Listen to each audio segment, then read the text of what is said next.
Bonjour à tous. Donc moi, je suis Julie Marmet, je suis du Muséum national d'histoire naturelle. Je travaille notamment sur l'harmonisation des pratiques en général, et notamment j'anime la plateforme Catchy, qui est la coordination et l'animation de la capture des chiroptères. Et avec Quentin Rouy, qui pourra se présenter juste après, on a eu l'idée de mettre en place cet atelier. Alors normalement, ça devait se faire plutôt à Bourges en présentiel, où on avait décidé de faire ça de manière beaucoup plus interactive. Mais on a décidé de maintenir cet atelier parce qu'on se posait des questions. Donc moi, avec ma casquette muséum pour le côté harmonisation des pratiques, et Quentin, je ne sais pas, Quentin, si tu veux te présenter et prendre la parole pour expliquer pourquoi tu voulais mettre en place cet atelier. Oui, bonjour. Donc moi je suis Quentin Rouy, je suis bénévole à l'association Azimut 230 qui est l'asso Quiro en Île-de-France et puis le coordinateur régional SFEPM pour la région. J'ai fait des sessions de radiopistage dans le cadre de la thèse de Laurent Tillon il y a pas mal d'années maintenant. Et donc j'ai pratiqué le radiopistage en forêt, mais cette année on avait décidé en 2020 avec l'association de démarrer un programme de radiopistage et on s'est confronté au long parcours du combattant de récupérer du matériel, des protocoles, des procédures.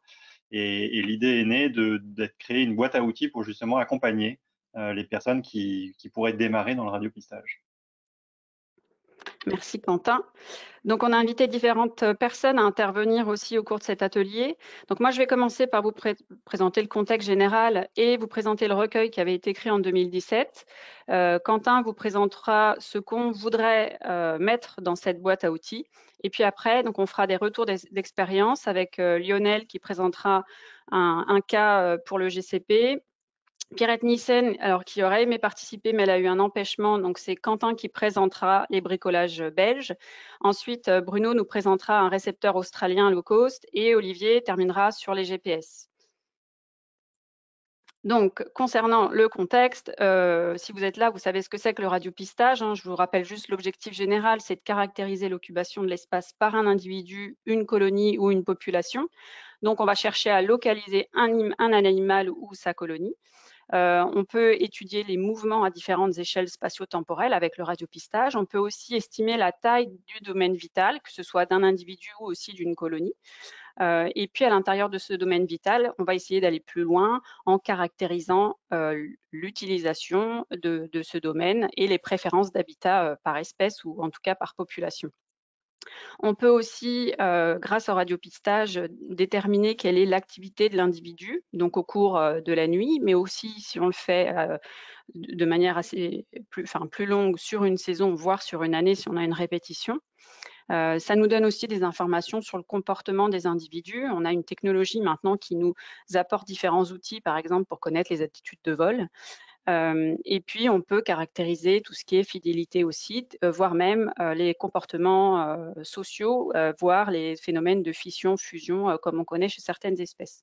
Le petit plus du radiopistage, c'est on utilise la capture, donc ça veut dire qu'on connaît l'individu, son sexe, son âge et le statut de reproduction.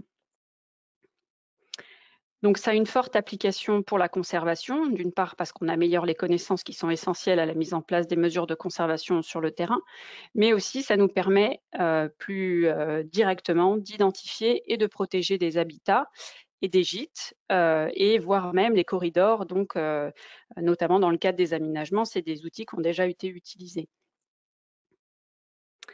Cependant, le radiopistage, c'est une méthode invasive, donc ça, on l'aborde assez fréquemment. Tous les chiroptérologues qui pratiquent le radiopistage se posent toujours cette question du dérangement, puisqu'on équipe un individu, donc on lui met un poids sur son dos. Donc ça génère déjà du stress rien qu'avec la capture. Ça peut provoquer une gêne pour le vol. Ça crée du dérangement parce que forcément, voilà, on lui met un poids. Il peut y avoir aussi des cas de blessures parce que l'équipement a bougé ou l'équipement s'enlève qu'à moitié, etc. Donc, il y a des risques de blessures, voire de mortalité, c'est déjà arrivé. Ça peut modifier son comportement aussi pour ceux qui ont déjà l'habitude du radiopistage. On parle souvent de cette première nuit d'équipement. Est-ce qu'on la garde ou pas dans les analyses? Parce qu'on voit quand même que le comportement n'est pas typique. Et puis, il y a eu aussi des cas d'avortement de femelles gestantes qui ont été équipées et où ça a mal tourné. Donc, voilà, ça peut créer du dérangement aussi bien à l'échelle de l'individu que de la population. Donc ça, c'est des choses à prendre en compte dans nos pratiques. On sait aussi que l'analyse de ces données, ça représente des limites en termes de résultats, puisque ce qu'on va observer, on ne sait pas dans quelle mesure c'est réellement le comportement de l'individu en réel. Donc, les biais, ça peut être des perturbations du comportement ou on échantillonne aussi sur un faible nombre d'individus, si on veut que ce soit représentatif d'une colonie. Est-ce qu'on peut se poser la question de si c'est représentatif ou pas? Il va y avoir des limites et des biais lors de la collecte des données, mais aussi lors de l'analyse des données, parce que l'analyse des données, c'est une phase très critique et très compliquée. Il faut vraiment avoir des outils et des compétences pour analyser ces données de radiopistage. Et puis après, voilà, comment on décrit, on extrapole, on interprète ce genre de données pour les utiliser après en conservation. Donc, on se retrouve toujours dans cette balance entre le coût et le bénéfice. Est-ce que le bénéfice justifie le dérangement occasionné par cette pratique? Donc, l'objectif et un petit peu notre cheval de bataille, c'est de trouver le bon compromis entre le bien-être des animaux qu'on va équiper, la qualité des données qu'on va récolter et aussi les moyens dont on dispose pour mettre en œuvre cette pratique. Donc c'est une technique qui est encore largement utilisée en France et qui suscite des questions et des discussions sur les aspects éthiques et méthodologiques. Et je dirais qu'il y a vraiment un échange entre améliorer la méthodologie, améliorer les connaissances. L'un ne va pas sans l'autre et c'est aussi pour ça qu'on a envie de mettre en place un petit peu ces espaces d'échange et de discussion entre nous tous. Donc on vous propose d'aller vers une déontologie pour le radiopistage et une harmonisation des pratiques. Donc, il y a déjà eu des choses proposées, notamment en 2014, rencontre de Bourges. On a proposé un atelier qui visait à faire un petit peu un sondage, une revue des pratiques autour de la pose d'émetteurs. Donc là, on était vraiment juste focalisé sur la pose d'émetteurs. Donc, on avait fait un sondage auprès du réseau auparavant pour présenter un petit peu ce qu'il en était. Donc, on a identifié quand même des pratiques assez homogènes. Et ça peut nous amener à rédiger une fiche technique, par exemple, pour expliquer comment on pose l'émetteur. Ça n'a pas été fait depuis. Il y a eu un autre atelier, enfin une table ronde en 2016, où là, on a parlé intérêt, limites et perspectives du radiopistage. Et au préalable, on avait aussi fait un recensement de toutes les études, enfin, un recensement des études en France pour savoir où le radiopistage est mis en œuvre, quelles sont les espèces visées, quels individus, quels objectifs. On avait aussi pris du temps pour faire des retours d'expérience sur les biais du terrain jusqu'à l'analyse des données. Et à la fin de cette table ronde, on s'est dit qu'il y avait vraiment un besoin d'harmonisation, mais surtout d'une première synthèse pour savoir vers quoi on peut aller. Donc en 2016-2017, la coordination chiroptère nationale a répondu à une demande de la Fédération des conservatoires d'espaces naturels qui proposait de rédiger des recueils. Et donc la CCN a choisi le recueil radiopistage. Et c'est le groupe chiroptère de Provence qui a été chargé de rédiger ce fameux recueil radiopistage que je vais vous présenter juste après. Donc, l'objectif de ce recueil, c'était peut-être un peu ambitieux à la base, mais on ne savait pas trop ce qu'on allait avoir comme matière, mais c'était de dresser un inventaire des études, de toutes les études qui ont utilisé le radiopistage en France. Donc, on a déjà mis à jour une synthèse initiale qui avait été effectuée avec les rapports associés.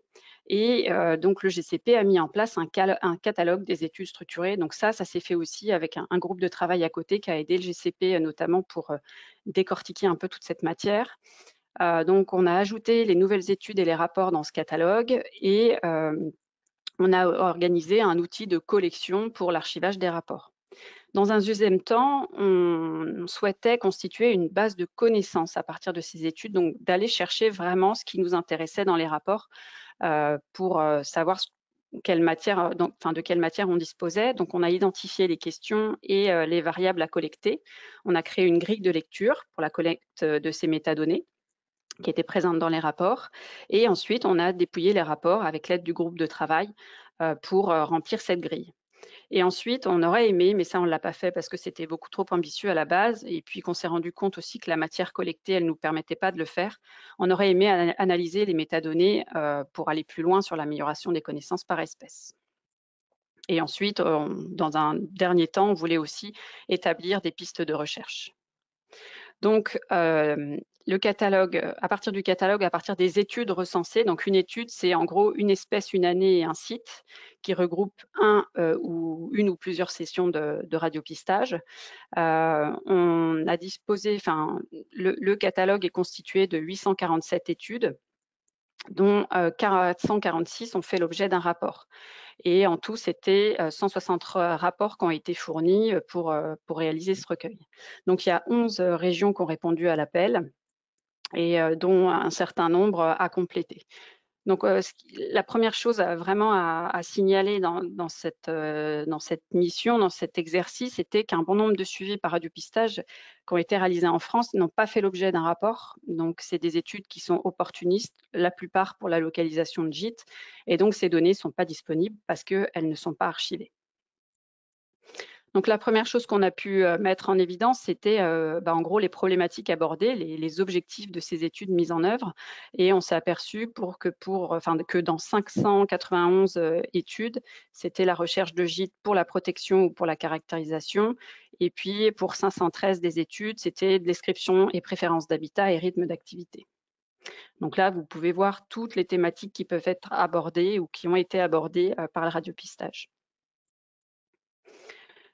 Si on regarde la répartition par région, ça c'est juste pour vous donner un petit indicateur, donc ça ne représente pas ce qui se passe en France puisque toutes les régions n'ont pas pu répondre et où ce n'est pas forcément complet.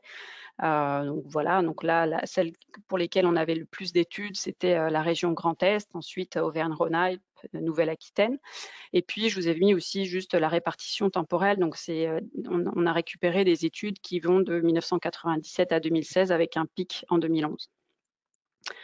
On s'est aperçu que déjà, rien que sur cette période de temps, on avait 1700 individus qui avaient été équipés avec les Corses qui ont été très actifs avec cette technique de radiopistage, PACA, Pays de la Loire, Grand Est, etc. Et on a regardé quelles étaient les espèces qui avaient été équipées. Et donc, on a quand même une belle représentativité de toutes les espèces, avec quelques-unes qu'on n'avait pas à cette époque-là. Avec le murin de Bechstein en premier lieu, le grand rhino, la noctule de Lessler, etc. À partir donc de cette matière, donc là je vous parlais des études telles qu'elles ont été référencées dans le catalogue, mais comme je vous disais, on a aussi utilisé des rapports qui nous ont permis d'aller un petit peu plus loin dans la collecte d'informations. Donc, on a listé les items à collecter, donc par exemple le nombre de nuits de suivi, les informations, est-ce qu'il y a des informations ou pas sur la technique de capture qui a été utilisée, est-ce qu'on connaît le nombre d'individus équipés en fonction des femelles, enfin du sexe ou de l'âge, est-ce qu'on a des informations sur le statut repro, les effectifs de la colonie d'origine, etc. Donc, on avait listé quand même un grand nombre d'items. Donc, on a pu dépouiller 115 rapports qui correspondent en fait à 294 études, soit 35% du nombre total d'études recensées et 66% du nombre d'études avec rapport. Ce qu'on peut mettre en évidence à partir de ces rapports, c'est que déjà, la plupart des études sont faites sur la période d'allaitement des individus. Ensuite, on a vu aussi que sur l'ensemble des 339 sessions, il y a 1161 individus qui ont été équipés et 1068 individus qui ont été suivis. Donc, il y a quand même pas mal d'individus pour lesquels il y a des problèmes techniques, donc pour lesquels on avait vraiment zéro information en disant que l'émetteur n'avait pas bipé une seule fois. On a eu aussi des informations sur l'âge et le sexe des individus suivis. Donc, on a l'information pour 997 individus. Donc, on voit que majoritairement, c'est des femelles adultes qui sont équipées et suivies. Pour certains, on a, donc pour 28% des études, on a des informations sur la biométrie, en plus du radiopistage, donc le poids, l'avant-bras, etc., qui peuvent être des indicateurs très importants pour la mise en place du radiopistage, notamment pour avoir l'état d'embonpoint de l'individu avant de l'équiper. On a aussi des informations sur la durée d'une session. C'était une question que je me posais pas mal, savoir combien de temps dure une session en général. Et on voit que pour 64% des études, ça dure moins de 9 jours. Et qu'il y a quand même beaucoup d'études où les suivis ont duré finalement entre 1 jour, 2 jours, 3 jours. Enfin, voilà, donc des sessions assez courtes. Et ça, c'est notamment la limite aussi de la pose d'émetteur avec la colle. Et puis, très peu d'études avec un suivi long. On a pu voir aussi, se poser les questions de la mobilisation du nombre de personnes pour mettre en place ces sessions de radiopistage qui demandent vraiment beaucoup d'implications. Donc pour 40% des sessions, on n'a pas de mention du nombre de personnes mobilisées. Et pour 60%, c'est réparti entre 1 et 9 personnes et 10 et 9 personnes. Voilà, qui montre déjà qu'il faut quand même pas mal de monde pour le terrain. Et ensuite, on a aussi des informations sur le matériel, donc c'est-à-dire le type d'émetteur et le type de récepteur. En gros, c'est pareil, c'était assez partagé, mais en général, c'est assez bien cité. On a aussi regardé les analyses qui ont été effectuées à partir de ces données de radiopistage et on s'aperçoit que pour 63% des études, on n'avait pas l'information des analyses qui avaient été menées quand on se posait des questions sur l'habitat, par exemple. Et de même sur les techniques de localisation, donc est-ce que c'est du homing-in? Donc homing-in, pour ceux qui ne connaissent pas, c'est en gros se mettre vraiment sous l'individu pour être sûr que le point qu'on récolte, enfin que la donnée de localisation qu'on récolte, elle est quasi exacte, ou par triangulation. Et on voit que quand même, c'est un petit peu l'utilisation des deux méthodes en parallèle qui est prioritaire. Enfin, là où on attendait peut-être un petit peu plus d'informations dans ces rapports, c'était sur les domaines vitaux, que ce soit les domaines vitaux des individus, enfin l'échelle de l'individu, de la colonie, d'identifier le gîte principal, d'évaluer des distances gîte, terrain de chasse ou de décrire l'habitat. On s'aperçoit qu'il y a quand même beaucoup d'études pour lesquelles on n'a pas ces informations. Et voilà, et donc c'est aussi pour ça qu'on a vite été limité dans la matière qu'on a pu extraire de ces rapports. Par contre, une information très intéressante issue de ces rapports, c'était toutes les difficultés rencontrées dans le cadre des études de paradiopistage, donc la perte de signal, perte d'émetteur, terrain non praticable ou des mouvements longue distance qui font perdre le signal, la triangulation qui est en général pas assez précise pour identifier l'individu, des mauvaises météos qui n'aident pas, des gîtes qu'on ne peut pas identifier, qu'on n'arrive pas à la localiser, et puis tout ce qui est disponibilité du matériel, ou alors un nombre d'individus capturés trop faible pour pouvoir mettre en place le radiopistage. Donc ça, c'est déjà une base de connaissances pour nous qui nous permettra d'aller un petit peu plus loin après sur les difficultés. On avait des perspectives, c'était de mettre en place une nouvelle grille pour aller prendre l'information à l'échelle de l'individu, parce que pour ça, on avait assez peu de choses qui ressortaient. Et puis, voilà, on avait espéré mettre en place des référentiels par espèce à partir de ces données-là, d'identifier vraiment les pistes de recherche, en gros, ne pas refaire ce qui a déjà été fait, et puis les zones d'ombre, ce qui reste à élucider un petit peu sur la localisation des individus par rapport aux espèces et leurs préférences d'habitat, par exemple. Et puis, bien évidemment, de proposer des recommandations méthodologiques. Donc, pour conclure sur ce travail de recueil, c'est quand même assez positif parce que déjà, ça nous a permis de centraliser un petit peu toute l'information. C'était un travail de grande ampleur, à large échelle spatio-temporelle. On a quand même pu visualiser de nombreuses études et avec un grand nombre d'individus suivis. Donc, ça nous donne une belle image de comment utiliser le radiopistage en France. Mais on s'aperçoit que voilà, ces données, il y a quand même beaucoup de biais, des incertitudes sur la qualité des données, sur les analyses menées et des rapports très hétérogènes sur le fond et la forme. Donc, c'est une source d'information qui est quand même précieuse pour l'ensemble du réseau. Ça crée un dérangement qui est non négligeable. Donc, on s'était dit aussi qu'on se doit d'exploiter ces données-là et de les faire vivre le plus longtemps possible. Donc, je passe la main à Quentin. Merci pour votre attention.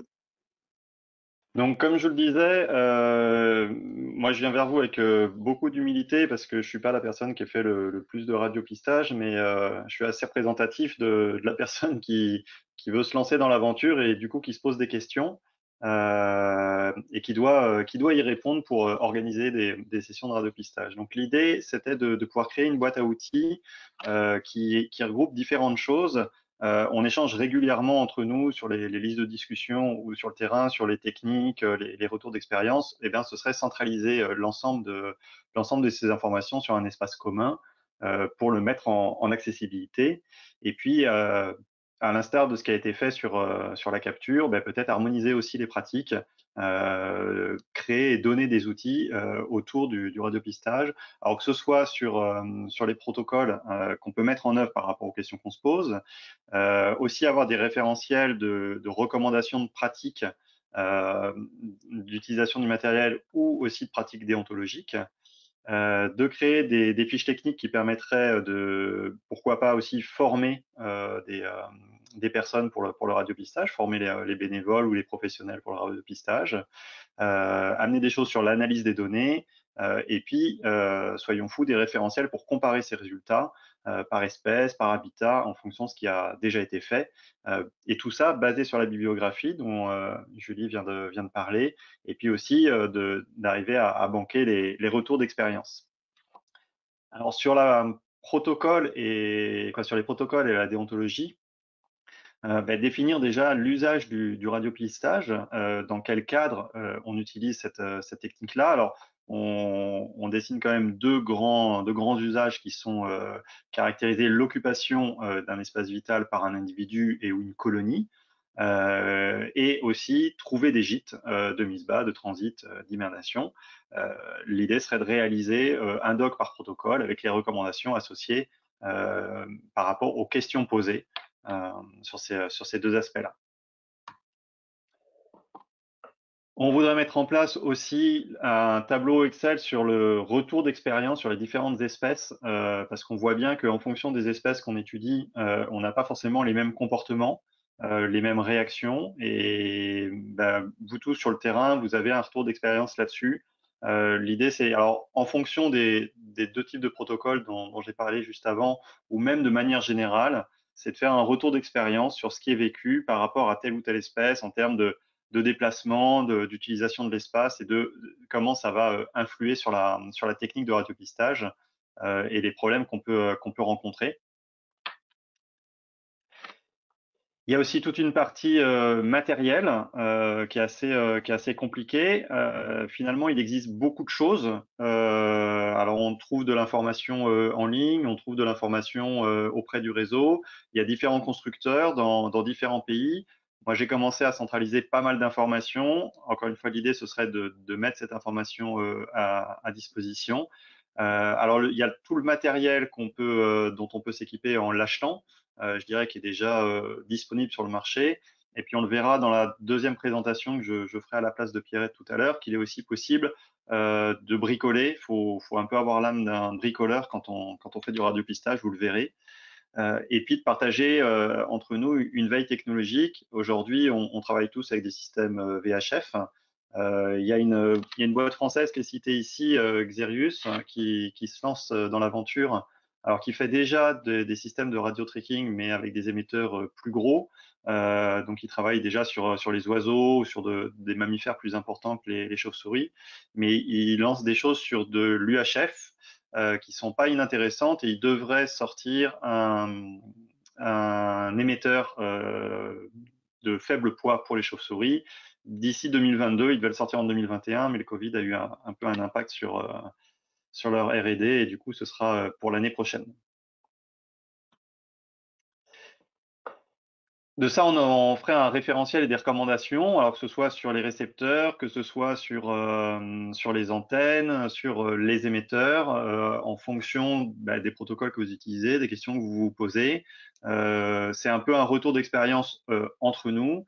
Ça peut être aussi sur le petit matériel. Alors, il y a un matériel intéressant dans la radiopistage, c'est la colle qu'on utilise pour installer donc l'émetteur, vous voyez, un émetteur de radiopistage, et voilà, c'est une petite bête comme ça, avec une longue antenne. Et puis, on va utiliser de la colle chirurgicale pour le coller sur le dos. Alors, quand vous démarrez l'idée d'avoir un programme de radiopistage, eh ben, il faut vous procurer de la colle. Il faut déjà savoir quelle colle utiliser. Donc, vous vous renseignez auprès du réseau. Quand on n'a pas commandé depuis 2 ans, ils ne savent pas trop. Vous n'avez pas la possibilité de faire le tour de tout le monde. Vous vivez des grands moments de bonheur dans votre pharmacie préférée à demander s'ils n'auraient pas de la colle pour des étuis péniens, pour des problèmes de fuite urinaire. Voilà. Vous finissez par trouver que ça se vend au Canada, mais pas pour des Français. Donc, c'est bien, vous avez des amies américaines dans l'État de New York qui vous la commandent en ligne, et du coup, qui vous la postent depuis Syracuse un 15 mars 2020. Bon, il y a une pandémie mondiale dessus. Le colis arrive le 15 juin. Heureusement, le Covid avait annulé toutes nos sessions de radiopistage. Mais voilà, ça fait partie de ce petit parcours du combattant pour arriver à organiser tout ça. L'idée, voilà, ce serait de donner des conseils, des adresses, des contacts pour faciliter ces démarches-là au niveau du matériel. Dans cette boîte à outils, on aimerait aussi mettre un retour d'expérience sur les mauvaises expériences qu'on a pu vivre les uns et les autres sur le terrain, alors que ce soit des mauvaises expériences au niveau du matériel, mais aussi au niveau des animaux, des problèmes de mortalité, des problèmes d'accident, que ce soit aussi au niveau des personnes, apprendre de nos erreurs et donner les recommandations à ceux qui vont faire des programmes dans le futur. Des recommandations pour la collecte de données. Comme pour la capture, proposer une fiche de saisie et une nomenclature commune à l'ensemble des programmes, où on identifierait les données systématiques à récolter sur le terrain et les données additionnelles qu'on peut prendre ou en fonction de certains protocoles. Orienter sur les choix à faire sur le HI versus la triangulation. Julie en a parlé. Alors, en fonction des espèces, du type d'habitat ou de ce qu'on cherche à faire, eh ben, on n'utilise pas forcément les mêmes pratiques. Souvent, on cumule les deux, mais laquelle est la bonne dans telle et telle situation. Permettre aussi d'identifier les seuils. Quand on fait une étude sur le domaine vital d'une espèce, et ben à partir de combien de nombre de localisations, ça sert plus à rien de continuer de faire des nuits qui mobilisent beaucoup de bénévoles parce qu'on ne va pas élargir le domaine vital, on a le nombre d'informations. Donc, grâce aux études qu'on a et le retour d'expérience, on devrait pouvoir sortir ce genre d'informations.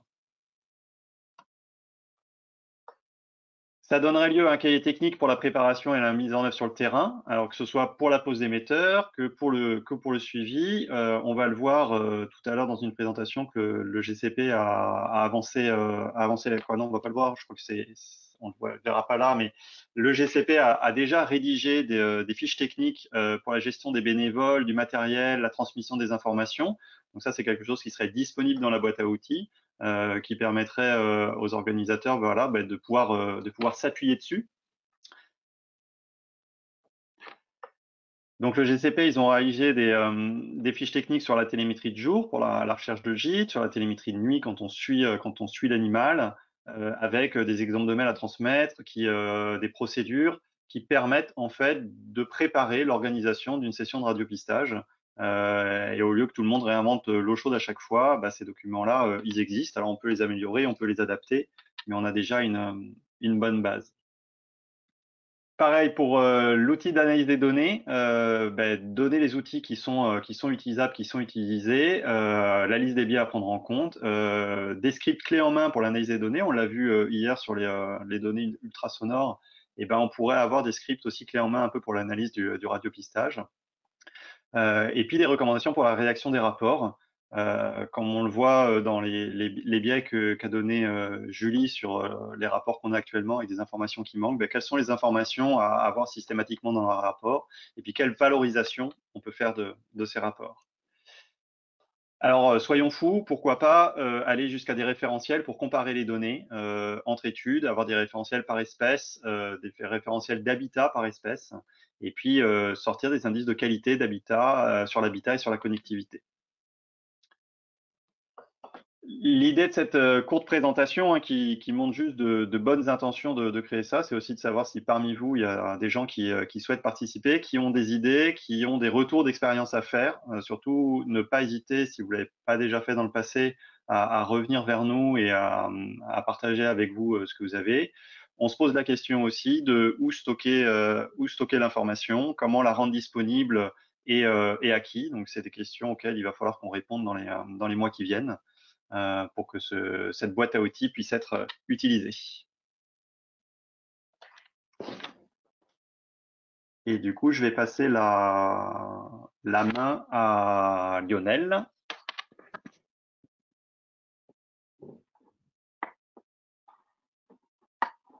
Pour la dernière présentation de ce premier round. Hop, voilà. Donc bonjour à tous. Est-ce que c'est bon pour le micro et puis le partage d'écran? Ouais, oui. Très bien. Bon. Donc, moi, je suis Lionel Bruat. Je fais une présentation pour le groupe Chiroptère de Provence. Et donc, cette présentation, elle porte sur un retour d'expérience qu'on a fait récemment auprès du muséum et qui est voué être communiqué évidemment à l'ensemble du réseau. Donc, ce retour d'expérience, il concerne un cas de mortalité qu'on a eu malheureusement l'année dernière. Et je vais vous présenter donc rapidement l'étude qu'on a menée, en fait, les critères de sélection des émetteurs qu'on a eu, le cas de mortalité en lui-même et les questionnements que ça nous pose. Donc, attendez, faut que je passe la diapo. Voilà. Donc, en 2020, donc l'année dernière, le GCP donc, devait réaliser donc, une télémétrie dans le massif des morts sur le Murin de Bechstein. Donc, l'objectif, c'est de trouver là où les colonies de l'espèce et d'identifier les habitats de chasse des femelles allaitantes. Donc, savoir juste qu'en Méditerranée, le Murin de Bechstein est très rare et qu'il est très mal connu, très peu étudié, et on connaît aussi très, très mal sa répartition. Donc, cette étude, on l'a lancée comme à l'accoutumée, quoi, avec une organisation classique, comme ce qu'on fait habituellement en interne au GCP. Et pour ce qui est du choix des émetteurs et de la colle, on a procédé toujours de manière habituelle, quoi. Donc, ce choix des émetteurs et de la colle, on l'a fait en se basant sur les connaissances, on va dire, qu'on pioche dans la bibliographie, évidemment le seuil des 5% et compagnie. Sur les documents du muséum, donc les retours d'expérience du muséum, il y a Julie qui m'avait transmis notamment, c'est en 2018, je crois, un document sur l'école à utiliser en télémétrie, sur les divers retours d'expérience qu'il y avait eu par rapport à ça. Le choix du matériel, on l'a fait aussi en se basant sur l'expérience du GCP. C'était la 4e télémétrie réalisée sur le Murin de Bechstein par l'ASSO en PACA. Et on l'a fait aussi en se basant sur les caractéristiques du terrain auquel on était confronté et sur l'écologie de l'espèce. Donc juste pour présenter rapidement les critères qui nous ont poussé à sélectionner le matériel. En 2019, donc l'année d'avant, on avait déjà réalisé une autre télémétrie sur le Murin de Bechstein dans le massif de l'Estérel. Donc la configuration, on va dire, topographique était similaire. Et c'était la même espèce, évidemment. Donc on avait équipé 12 bêtes. Sur les 12 bêtes, on en avait suivi 9 correctement. On a fait quasiment 500 localisations après nettoyage du jet de données. Donc c'est une télémétrie qui était plutôt réussie. On voit les localisations pour les différents individus. Et puis on avait constaté, donc, comme c'est le cas en fait en PACA à chaque fois, que les espèces, donc les individus, pardon, partaient loin. Ils partaient jusqu'à 5 bornes du gîte. On a des maximaux jusqu'à 6,5 km en fait sur notre colonie sur la Sainte-Baume. Donc ça conditionne un petit peu les caractéristiques des émetteurs qu'on va acheter. Et puis aussi, on avait un terrain accidenté, comme pour l'année 2020, on avait un terrain accidenté, avec des difficultés d'accès et du coup de nombreuses zones d'ombre. Les zones d'ombre, c'est des endroits où si l'individu en fait se tanque dans un fond de ballon, et ben potentiellement, à cause des difficultés d'accès et de la topographie, on ne pourra pas faire de données dessus. Donc, on s'est basé donc sur l'expérience de 2020, entre autres, pour sélectionner notre matériel. On a commandé les émetteurs chez Lotech. C'est cher, mais c'est de très bonne qualité. En tout cas, on a très peu de mauvaises surprises avec Lotech. On a acheté donc des émetteurs, des pipes AG 317 et 337 aimantés de 0,35 à 0,45 grammes pour respecter le seuil des 5%. Et surtout, on a commandé des émetteurs avec des antennes de 20 cm. Les antennes de 20 cm, en gros, plus l'antenne est longue et plus la portée du signal va être importante. Donc ça aide les trackers lorsque les individus partent relativement loin dans un contexte où le terrain est accidenté, où du coup on a du mal à les capter de près. Donc on a commandé ce matériel-là, et en 2020, on a effectué les captures du coup dans le massif des morts cette fois. La première soirée, on a capturé 2 Bechstein, on les a équipés. Le lendemain, on a trouvé la colonie. On a équipé du coup 10 bêtes autour de la colonie, qu'on a capturé sur la route de vol autour. Là, il y a donc le tableau qui résume un peu ça. On voit donc que tous les individus qui ont été équipés ont été équipés à moins de 5%. Ça allait de 4,75% à 3,7% de leur poids. Et du coup, tous les individus qu'on a équipés, on les a équipés sur différents critères. C'était des individus adultes, pour 9 d'entre eux en tout cas, en bonne santé apparente, avec un poids correct, une activité normale, pas de parasites, peu de parasites, pas de lésions visibles. Toutes les femelles avaient mis bas, on n'a pas équipé de femelles gestantes, et l'indice corporel, donc je l'ai dit, est inférieur à 5%. A priori, on restait dans les clous en fait, de ce qui est défini, en fait, ce qui est communément pratiqué et admis. Les gîtes qu'on a trouvés, c'était 3 gîtes arboricoles dans des chênes lièges qui s'ouvraient à quelques dizaines de centimètres de hauteur. Donc c'était très facilement contrôlable en fait par l'homme, par nous. Et on a fait notre télémétrie, et malheureusement, au bout de 5 jours, donc 4 jours après avoir équipé la femelle à 1.9, qu'on a équipé la deuxième nuit, elle a été retrouvée morte au gîte, son antenne en fait s'était coincée dans une fente. Elle était restée suspendue en fait quasiment à l'entrée du gîte et elle était consommée en grande partie par des fourmis. Donc cette découverte qui n'était pas très joyeuse nous a évidemment posé de nombreuses questions, quoi. On s'est demandé quelles étaient les causes possibles. Alors pardon, la chauve-souris 1.9, ouais. C'était la chauve-souris, c'était la femelle allaitante. En plus, elle était allaitante, quoi. Elle est équipée à 3,7%. Donc le poids. Donc on a cherché les causes possibles en fait de cet accident, quoi. Et en tout cas moi il me paraît assez évident que les causes elles sont multifactorielles et qu'on peut penser que c'est un mix entre l'étroitesse de la cavité, la bonne tenue de la colle, c'est de la colle duo qu'on a utilisée, la longueur de l'antenne, le nombre de fentes important qui étaient présents dans le gîte et la probable volonté de la chauve-souris de s'enlever l'émetteur qui ont conduit en fait l'individu à bloquer son antenne de manière plus ou moins volontaire, en tout cas accidentelle, on va dire, dans une fente et de rester suspendu et de décéder de cette manière. Donc, je précise aussi que l'antenne, était complètement lisse. Hein. Il n'y avait pas au bout, il n'y avait pas de, comment ça s'appelle, de renflement, quoi. Donc, a priori, on se disait, voilà, si elle se bloque quelque part, l'antenne devrait coulisser. Mais en fait, non. Voilà donc pour les explications potentielles de ce cas de mortalité. Vis-à-vis de ça, nous, en fait, le principal paramètre sur lequel jouer de manière à minimiser les risques de mortalité nous semble être la taille de l'antenne, justement. Plus l'antenne sera courte et potentiellement moins de chance aura l'individu de se la bloquer quelque part. Mais en même temps, plus on raccourcit les antennes et plus l'émetteur aura un signal qui va être peu puissant, quoi. Moins on va faire de données dessus, potentiellement, si le contexte, si le relief est défavorable, quoi. Du coup, encore 2 ou 3 minutes, Loïdel, si on veut des questions, s'il te plaît. Ok, merci. J'ai presque fini. Et du coup, ça soulève quelques questions. Ça soulève des questions, évidemment, ce cas-là, ce cas de mortalité pour nous. On était dans un cas donc, où les gîtes arboricoles étaient très facilement contrôlables, ils étaient à 50 cm de hauteur. Hein.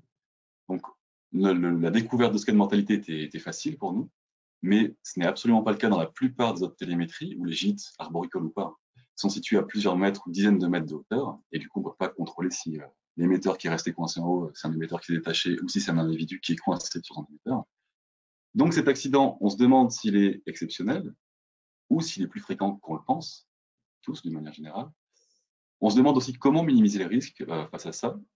Et juste pour terminer rapidement, un autre exemple qu'on a eu récemment aussi, sur des échancrés cette fois, on a fait une télémétrie, pareil, c'est des individus qui sont dans des caissons béton, des caissons très lisses où il n'y a quasiment aucune aspérité.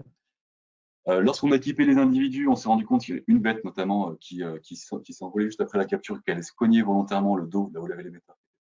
Elle allait se cogner pour essayer de détacher l'émetteur.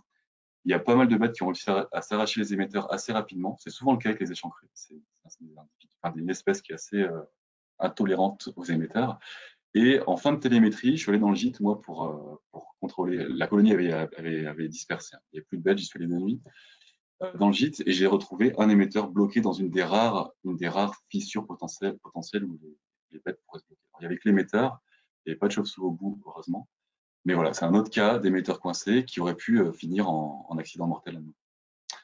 Voilà, donc zut, j'ai fait ça. Et du coup, en conclusion, en tout cas c'est notre conclusion en interne ici, c'est qu'il est quand même peu évident en télémétrie d'estimer en fait le risque de mortalité qu'on fait courir aux individus. C'est du cas par cas, je pense à chaque fois, mais c'est difficile d'estimer le risque au cas par cas qu'on fait courir aux individus en les équipant.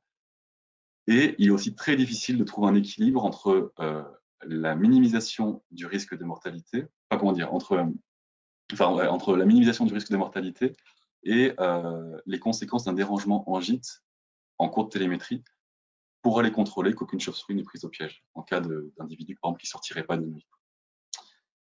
Voilà donc pour le retour d'expérience rapide. Ok, super, merci à vous trois. Donc, une série de petites questions. La première, elle est relativement simple, elle est posée par Loïc Salin. Elle s'adresse, je pense, à Julie Marmet. Elle porte sur la diffusion ou non de ce rapport type au réseau. Du recueil de télémétrie. Oui, il a été, alors je pense qu'il a été diffusé. Après, je sais que ça a été au moins diffusé à la coordination chiroptère nationale, donc aux coordinateurs régionaux. Après, à savoir s'il a été rediffusé après dans les différents canaux, je peux le Il faut diffuser sur la liste. donner la parole à Olivier Vinet tout à l'heure pour ça. Oui, je Oui, peux la non, non, diffuser à la liste. je confirme qu'il avait été diffusé. Je te laissais réparer. Et par contre, en tant que président de l'FPM, je m'engage à ce qu'on en fasse un cahier technique qui à ce moment-là sera, si la CCL est d'accord, pour qu'il soit diffusé plus largement à toutes les personnes travaillant sur chiroptère en France ou ailleurs. Hein. Oui, bien La, sûr. la deuxième remarque, c'est plutôt une remarque. Hein. Loïc Salin qui indique que la colle Sauer et Tupénien peut s'acheter en France, mais en gros volume. Donc, il peut y avoir peut-être une facilité à vous entendre tous ensemble.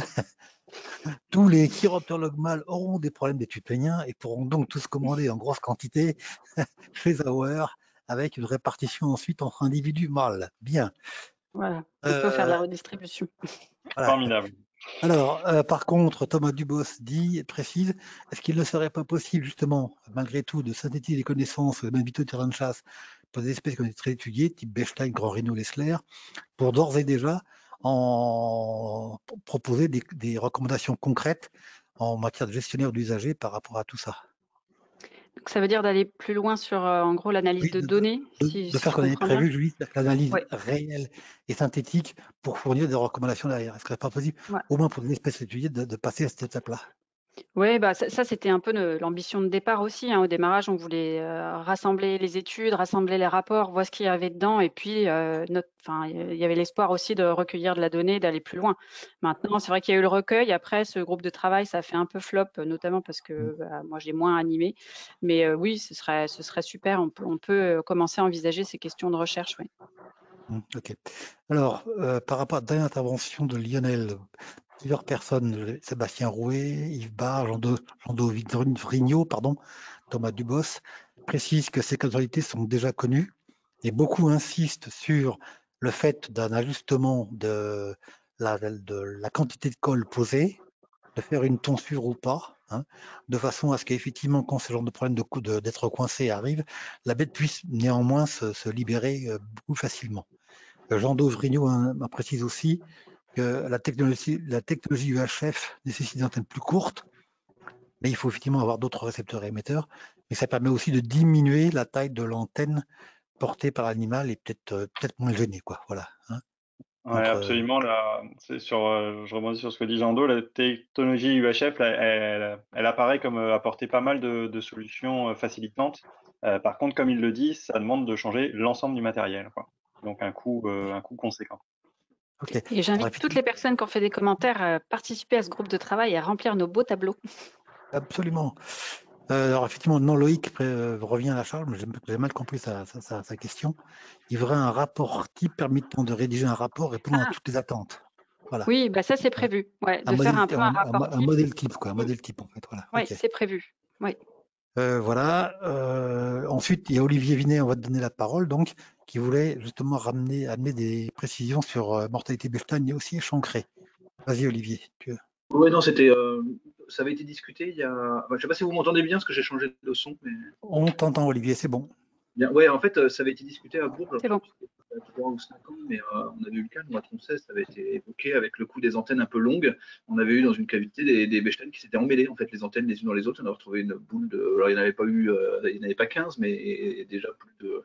C'était 3 ou 4, c'était déjà beaucoup trop, et qui étaient morts, en fait, les uns agrippés aux autres par les antennes qui s'étaient emmêlées, en fait. Et par la suite, on avait. Voilà. Alors, ça, c'est une antenne low-tech que tu présentes, Quentin. Parce que du coup, ouais, je crois que les antennes, à l'époque, c'était holoïde, les antennes étaient plus épaisses. Et, attends une seconde. Quentin, tu peux expliquer ce que tu montres, parce que là, je crois que personne ne te comprend trop, là. Je précise, ouais, c'est donc sous mon doigt, là, c'est l'émetteur. Et donc, on voit l'antenne qui part, le petit fil noir qui bouge, là. Et donc, c'est effectivement un émetteur low-tech anglais, quoi. Voilà. Ok, merci. Effectivement, pour confirmer, c'est ce que je voulais dire. Avec Holoid, on avait un peu de mal à discuter et à avoir des spécifications. Avec Lotex, alors effectivement, c'est plus cher, mais on arrive à discuter avec eux. Ils sont capables de faire des antennes plus souples, plus épaisses, plus, voilà, plus courtes, plus longues. Et effectivement, maintenant, on n'a plus rencontré ce problème depuis qu'on équipe les Bechstein avec du Lotex à Troncet.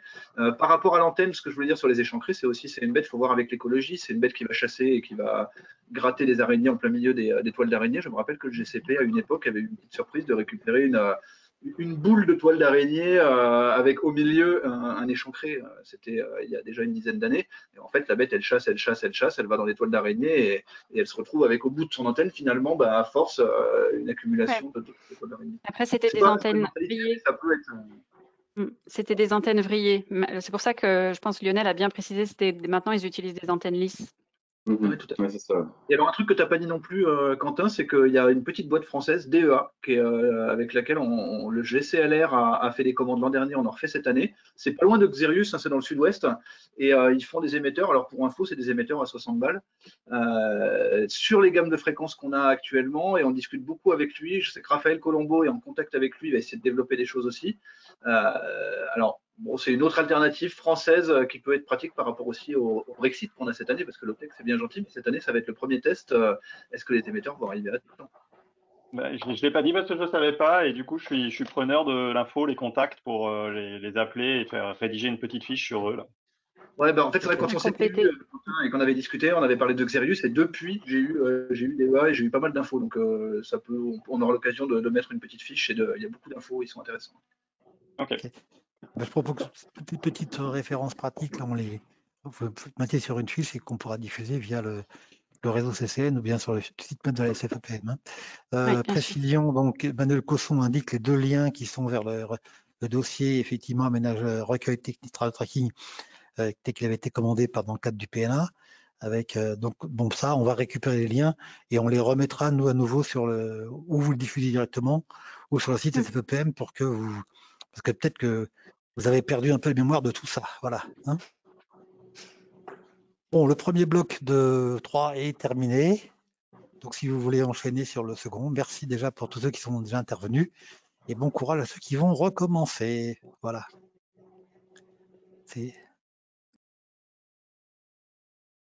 Quentin, c'est toi qui reprends donc le démarrage du deuxième bloc. Hein.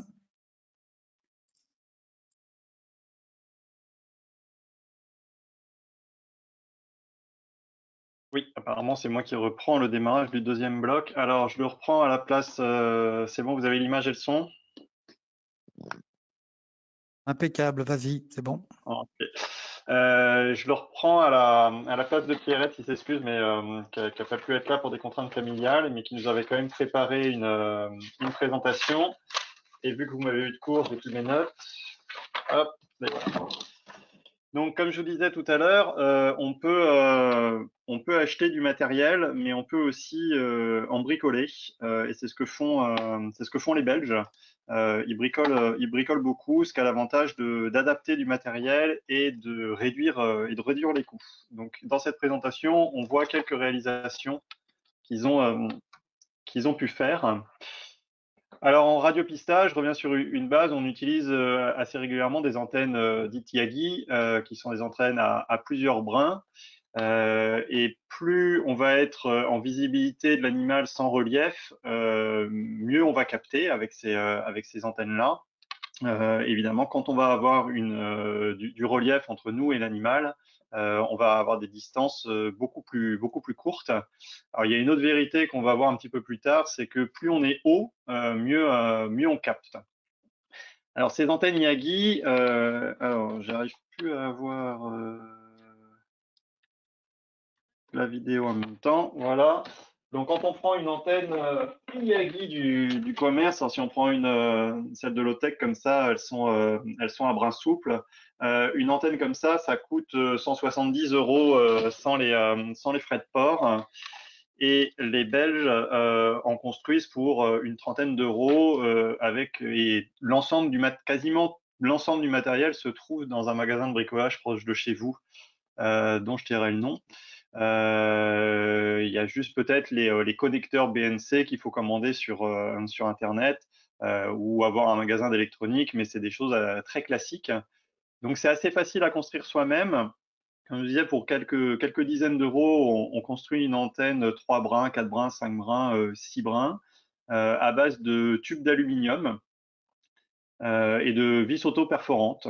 Voilà. Alors on fait attention à la longueur des brins. Donc vous avez la baume, là c'est la grande tige centrale que vous voyez là. Donc c'est celle qui sur ces photos. Je crois que vous voyez ma souris sur ces photos-là. Et après on a le réflecteur, on a le dipôle qui est finalement le brin qui va recevoir les ondes, qui sera connecté avec le connecteur BNC, et puis d'autres brins directeurs. La taille de ces éléments et l'espacement entre ces éléments est important en fonction de l'émission, la fréquence d'émission de votre émetteur. Donc ça, il y a des tutos, il existe des tutos sur Internet, mais les Belges ont aussi rédigé des documents sur le sujet qui sont transmettables à la demande. Et voilà, et vous aurez les coordonnées de Pierrette et de Thierry aussi, qui est le grand bricoleur là-bas, si quelqu'un veut se mettre à la réalisation d'une antenne pour prendre contact. Alors sur le même principe, une fois qu'on a bricolé son antenne Yagi, on peut bricoler une antenne Yagi amplifiée. Donc le récepteur va capter la réception de l'émetteur, hein, qui est sur une fréquence donnée, on va dire à 150 MHz à peu près, et on va pouvoir régler le gain sur les récepteurs pour plus ou moins bien capter la réception du signal. Pourquoi? Parce que quand on est très proche de je vais plutôt partir dans le sens, quand on est très loin de l'animal, on va mettre le gain au maximum, c'est-à-dire qu'en gros, on va ouvrir à fond la réception et on va essayer de capter le plus possible pour essayer de récupérer le signal. Et plus on se rapproche de l'animal, plus on va réduire le gain pour pouvoir être plus directionnel avec notre antenne et savoir exactement dans quelle direction ou dans quel arbre gîte, quand on est vraiment au pied de l'arbre gîte, on va vraiment réduire le gain au minimum. Mais l'avantage de mettre un amplificateur sur une antenne, c'est qu'on va pouvoir augmenter encore plus ce gain et donc capter des animaux beaucoup plus loin que sans amplificateur. Et les Belges aujourd'hui travaillent quasiment que avec des antennes amplifiées. Donc ils réalisent des amplificateurs sur antenne, ça revient à une centaine d'euros. La carte que vous voyez à gauche, là, c'est une carte standard qui s'achète sur Internet et qui vaut une vingtaine d'euros, je crois, qui est faite sur série et qui a l'avantage d'avoir la possibilité de régler le gain. Donc, il fabrique un petit boîtier avec un bouton pour régler le gain. Et il y a aussi une fonctionnalité on-off pour pouvoir activer ou non l'amplificateur. Et on y rajoute un filtre pour éviter justement de capter trop de bruit parasite. Alors, c'est des fils qu'il faut commander, ils sont faits sur mesure parce qu'il faut qu'ils soient dans votre gamme de fréquences. Vous voyez, là, ce qui est présenté, c'est un fil pour 152 MHz. Moi, par exemple, l'émetteur que je vous présentais tout à l'heure, il est réglé à 148 MHz. Donc, il me faudrait un filtre en dessous de celui-là pour éviter tous les bruits parasites parce que quand on augmente le gain, évidemment, on va récupérer encore plus de réception. Cet amplificateur, il faut qu'il soit mis dans une boîte métallique, obligatoirement. Alors, Pierrette ne savait pas trop pourquoi. On en a déduit que c'était justement pour éviter sûrement des parasites de l'autre côté. Donc, ils l'intègrent dans un boîtier comme ça où ils mettent des boutons à l'extérieur, ce qui permet de régler le gain. Et je pense qu'on peut mettre soit l'amplificateur au niveau de l'antenne quand on a fait une antenne à main et qu'on est comme ça, mais on peut aussi déporter cet amplificateur au pied d'un mât quand l'antenne est en haut. Alors, un des inconvénients de ces amplificateurs, c'est que, ou une contrainte en tout cas, c'est qu'ils ont besoin d'être alimentés électriquement. Alors, les gros récepteurs du marché, si on prend celui-là, alors je ne fais pas de pub pour le tech, mais c'est parce que c'est le matériel que j'ai. Si vous prenez celui-là, il va pouvoir alimenter électriquement un amplificateur. Mais pour ceux qui utilisent d'autres modèles, hop, je vais vous montrer un autre modèle ici, ça c'est le modèle de chez Wagner qui utilise des Toki comme ça. Celui-là est bricolé pour justement amplifier un amplificateur, pour pouvoir alimenter électriquement l'amplificateur. Mais sur d'autres modèles, il n'y a pas cette possibilité d'alimenter électriquement et donc on est obligé de rajouter une batterie pour alimenter cet amplificateur. Alors, grâce à ça, on détecte beaucoup mieux et beaucoup plus loin. Donc, si vous cumulez à ça un point haut et un amplificateur, vous allez récupérer des bêtes à plusieurs kilomètres de distance. Alors, les antennes ground plane, c'est sur le principe des antennes fouet qu'on pose sur le toit des voitures. Donc, quand on utilise une antenne fouet classique, la voiture fait un plan de masse, en fait, utilisé en fait dans la conception de l'antenne. Ce qui ne va pas être le cas quand vous fabriquez une antenne fouet simple. Donc, le fait de mettre de ce qu'elle m'a expliqué, hein, le fait de mettre des tiges en dessous comme ça redonne le plan de masse que fait la voiture. Alors ça, c'est pareil, c'est assez facile à fabriquer. Ça coûte pas grand-chose. Les 4 brins du bas remplacent le toit de la voiture. C'est très efficace. C'est donc, à la différence des Yagi qu'on voyait tout à l'heure, c'est des antennes qui sont omnidirectionnelles, donc qui captent partout. Le but du jeu étant de récupérer un signal. Alors souvent, on met ça sur le toit d'une voiture, puis on circule dans la zone où on essaye de retrouver l'animal. Et à partir du moment où on le capte, ben là, on va sortir les Yagi pour avoir une direction. L'avantage de fabriquer une antenne ground plane comme ça, c'est vous allez le voir, on peut la monter sur un mât, ce qui n'est pas possible avec l'antenne de voiture, parce qu'une voiture, ça pèse beaucoup trop lourd pour être mise sur un mât. Et là, ils montent ces antennes ground plane avec des mâts de 20 mètres, donc c'est pratique en race campagne. Et il est aussi possible de fabriquer des ground plane amplifiés avec le système qu'on a vu tout à l'heure pour récupérer des signaux encore plus lointains. Alors, ils font aussi des bricolages pour travailler avec des Yagi depuis les voitures, parce que c'est pas toujours simple. Il faut isoler en plus les antennes pour qu'il n'y ait aucun contact métallique. Et alors, Pierrette, je voulais montrer ça, c'est des Hollandais en bas à droite là. Eux, ils font des trous dans le toit de leur voiture. Je pense que certains d'entre vous l'ont déjà fait aussi, mais c'est encore plus pratique parce que du coup, quand on passe dans les branches sur les chemins forestiers, ben, on est plus au centre du chemin. Et ça permet voilà, de tourner l'antenne à l'intérieur. Au niveau des récepteurs, donc ils fonctionnent avec les petits Yupiteru là ou autres récepteurs multibandes. Alors ça, si Jean Do est là, je pense qu'il connaît ça par cœur. Moi, j'ai pas une grosse connaissance de ça, mais il travaille avec ce genre de récepteurs qui peuvent coûter moins de 100 € sur eBay. Apparemment, ça se fabrique plus beaucoup. Mais voilà, ils utilisent ce genre de récepteur. Et ils ont aussi la possibilité de travailler avec des dongles USB. Ça, on a un port USB d'un côté, le pad vis de l'autre côté pour brancher une antenne. Et grâce à un logiciel, vous récupérez la réception de votre émetteur sur l'ordinateur. Alors, vous voyez tout de suite la contrainte que ça a, c'est que vu qu'il y a un ordinateur ou une tablette, il faut avoir une source d'alimentation assez rapidement sur le terrain. Mais ça peut avoir des avantages dans certaines applications, notamment de laisser tourner quelque chose en continu pour s'il y a des gens qui travaillent sur de la migration. À un moment donné, là, il y avait des Nord-Européens qui avaient équipé des animaux qui partaient en migration et du coup, il y avait des gens qui s'étaient équipés tout du long. Alors, je crois que l'étude n'a pas donné grand-chose au final, mais vous pouvez le faire tourner et puis ça enregistre automatiquement le passage des animaux. Ça a aussi l'avantage de pouvoir scanner, si vous avez plusieurs bêtes d'équipés, de scanner automatiquement et très rapidement l'ensemble des fréquences, ce qui est beaucoup plus long à faire avec un récepteur manuel parce que vous êtes obligé à la main de switcher entre chaque. Mais voilà, c'est aussi une technique qui utilise. Donc, prendre de la hauteur, plus c'est haut, mieux ça fonctionne. Donc, comme je disais, plus vous êtes en hauteur et donc plus vous êtes à vue de l'émetteur, mieux vous captez. Donc, ils ont testé différentes choses, nos amis belges. Ils ont testé le fait de travailler avec des mâts.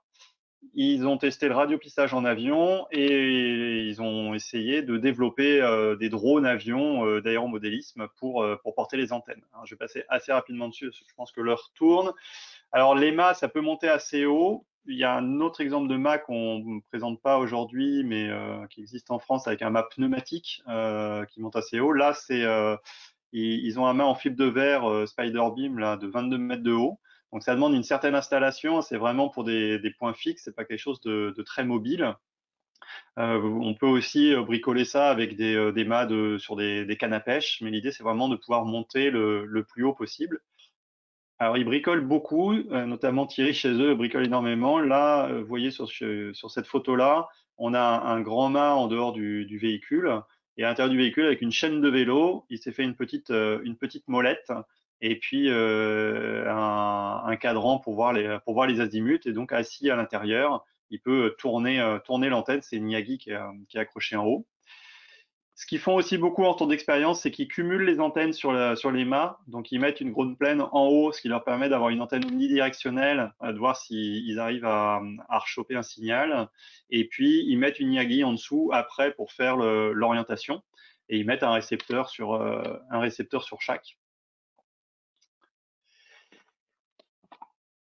Ils ont testé aussi la télémétrie en avion. Alors ça marche. Ils ont un très bon retour d'expérience là-dessus. Apparemment, c'est assez simple en Belgique. Ils se pointent dans les aérodromes. Ils font copain avec un pilote. Alors le coût peut paraître important parce que là, on voit un coût de 150 € de l'heure avec un type Cessna. J'expliquerai pas pourquoi, mais apparemment le Cessna marche mieux que l'ULM au final, notamment parce qu'il est un peu plus haut, il couvre une plus large bande.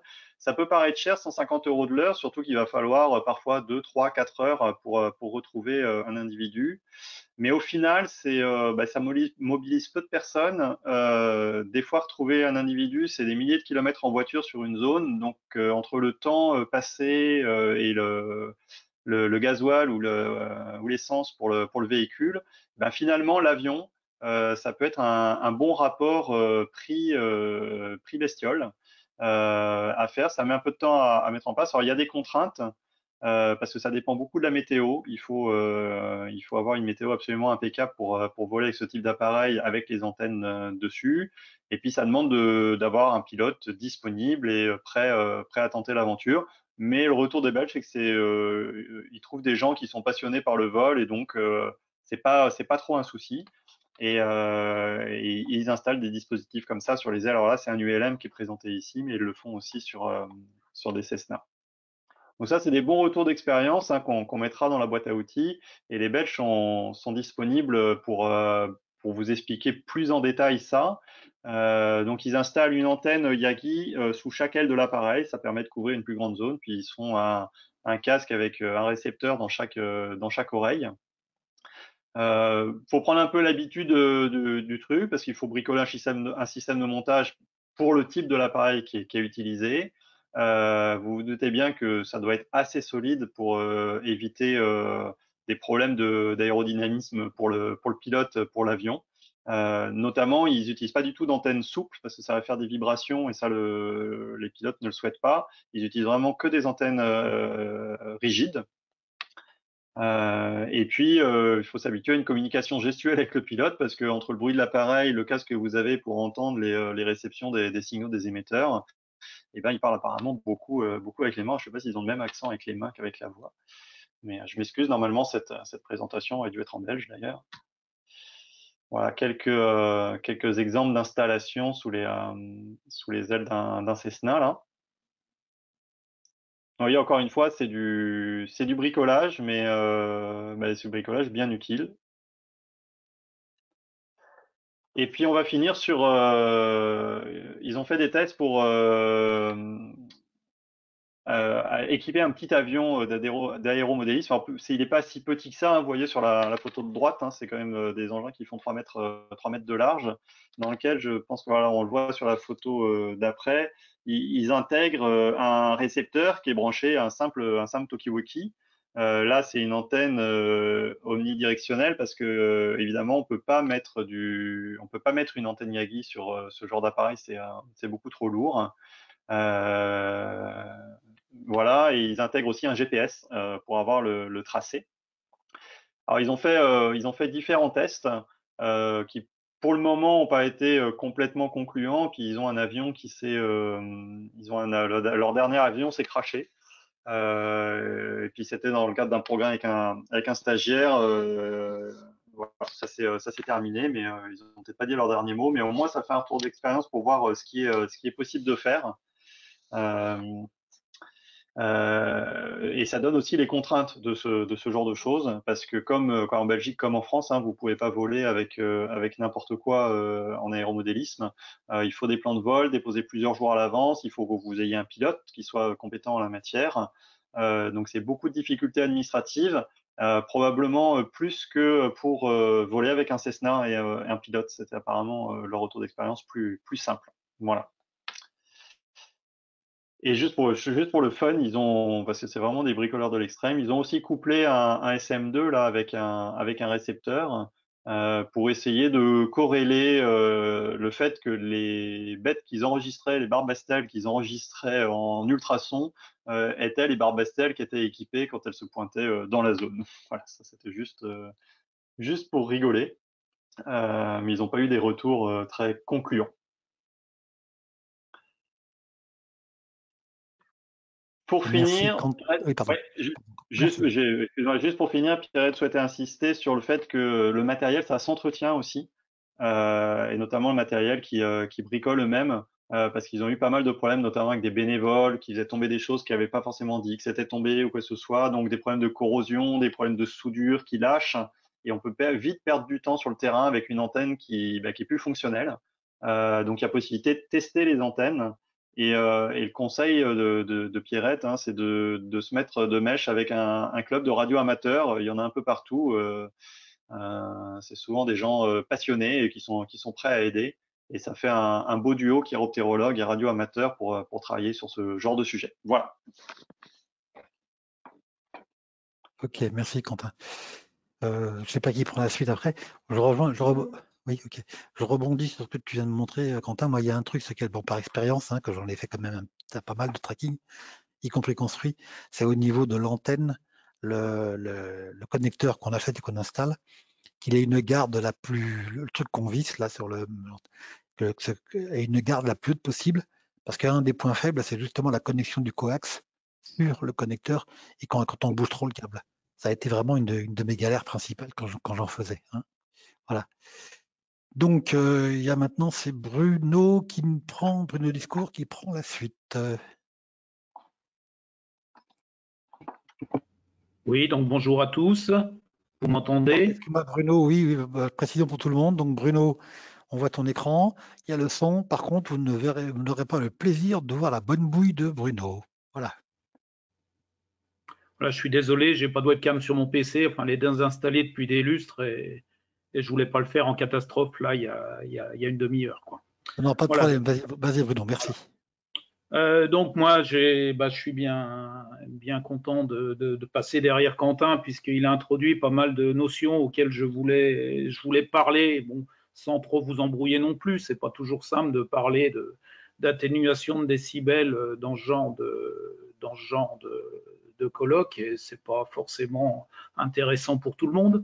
Bon, sachez que je suis radioamateur également et électronicien de formation et bénévole à la SPEPESC Lorraine. Donc forcément, dès que j'ai mis le doigt dans l'assaut, pour le matériel en tout cas, j'ai été pas mal sollicité. D'où mon intérêt pour le radio-tracking.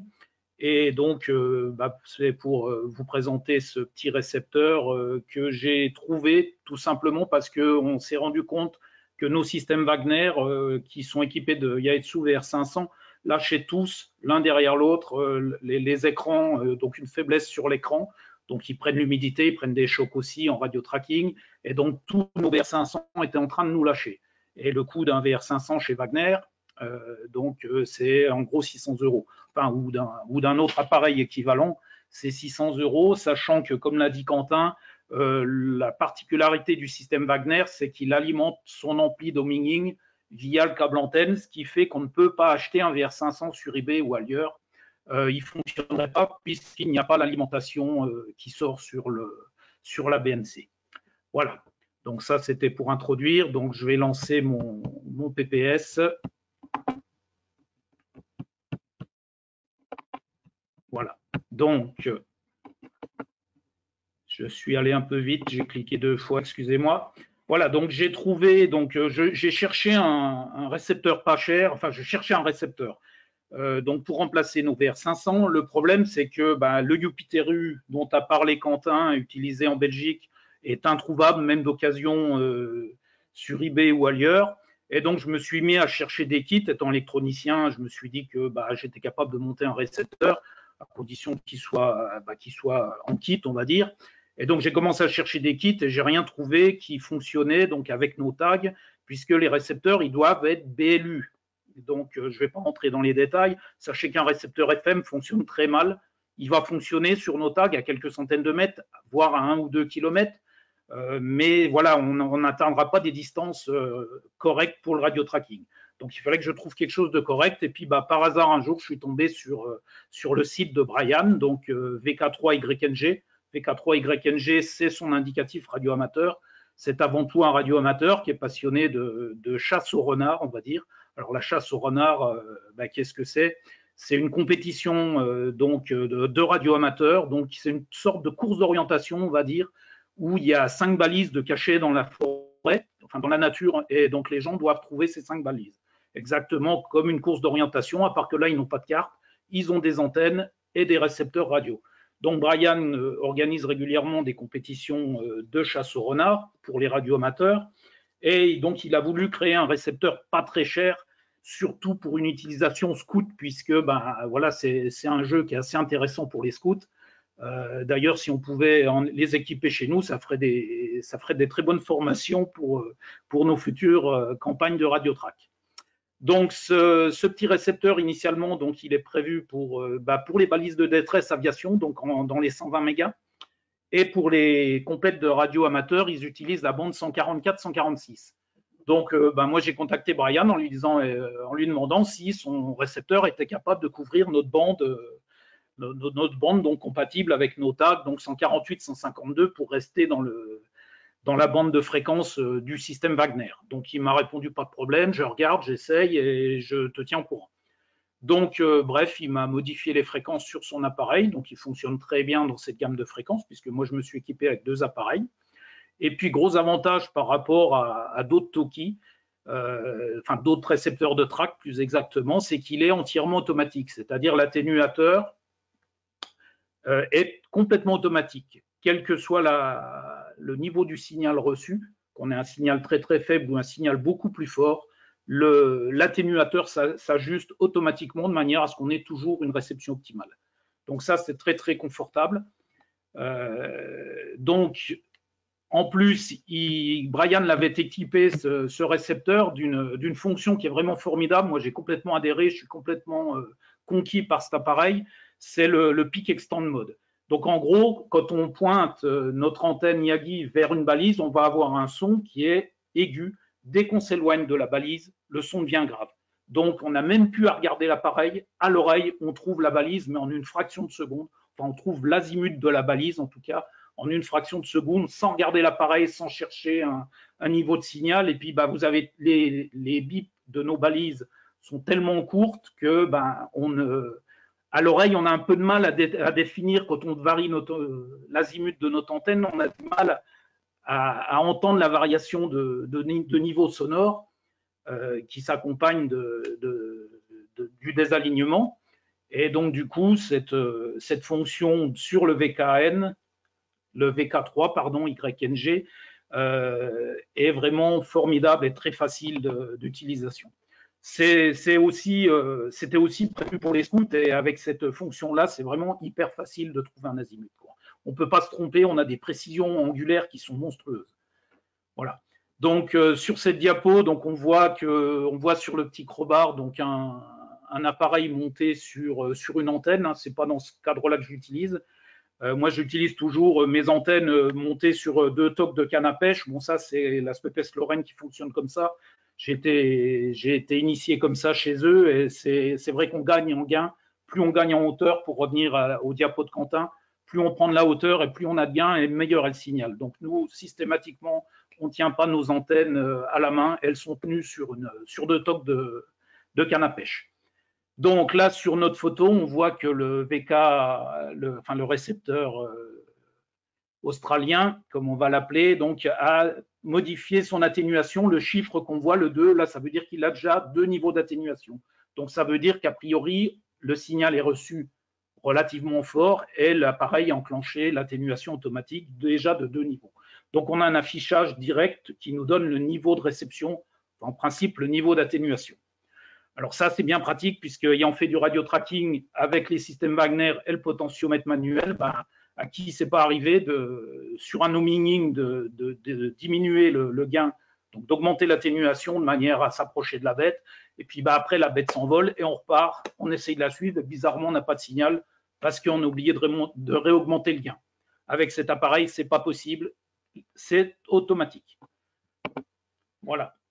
Donc, alors, il faut savoir que l'appareil de base, il n'est pas adapté à nos fréquences radio de radio-tracking. Hein, attention, donc je le précise bien, les docs que vous allez trouver sur le site de Brian donc, présentent le Sniffer 4 standard. Donc, vous étonnez pas s'il y a quelques différences. Il m'a fait énormément de modifications, à la fois dans le logiciel et à la fois donc, sur la bande de fréquence et sur le pas. Puisque nous, il nous faut un pas entre canal de 1 kHz. Nos balises sont souvent calées sur 1 kg. Donc, si on ne prend pas ce pas-là, si notre récepteur n'est pas capable d'avoir ce pas-là, de recevoir ce pas-là, eh ben, on va perdre énormément en sensibilité si on est décalé de 2, 5 ou 12 kHz, puisque c'est des pas standards en radio, ça. Voilà, donc nous, on est sur 1 kg, donc un récepteur calé sur 1 kg sera forcément plus sensible que si on est décalé de quelques kHz, parce que notre récepteur n'est pas capable de se caler à 1 kg. Donc, dans ce récepteur, on a 6 canaux mémorisables. Ça ne semble pas beaucoup. Bon, voilà, tout simplement parce qu'on n'en utilise que 5.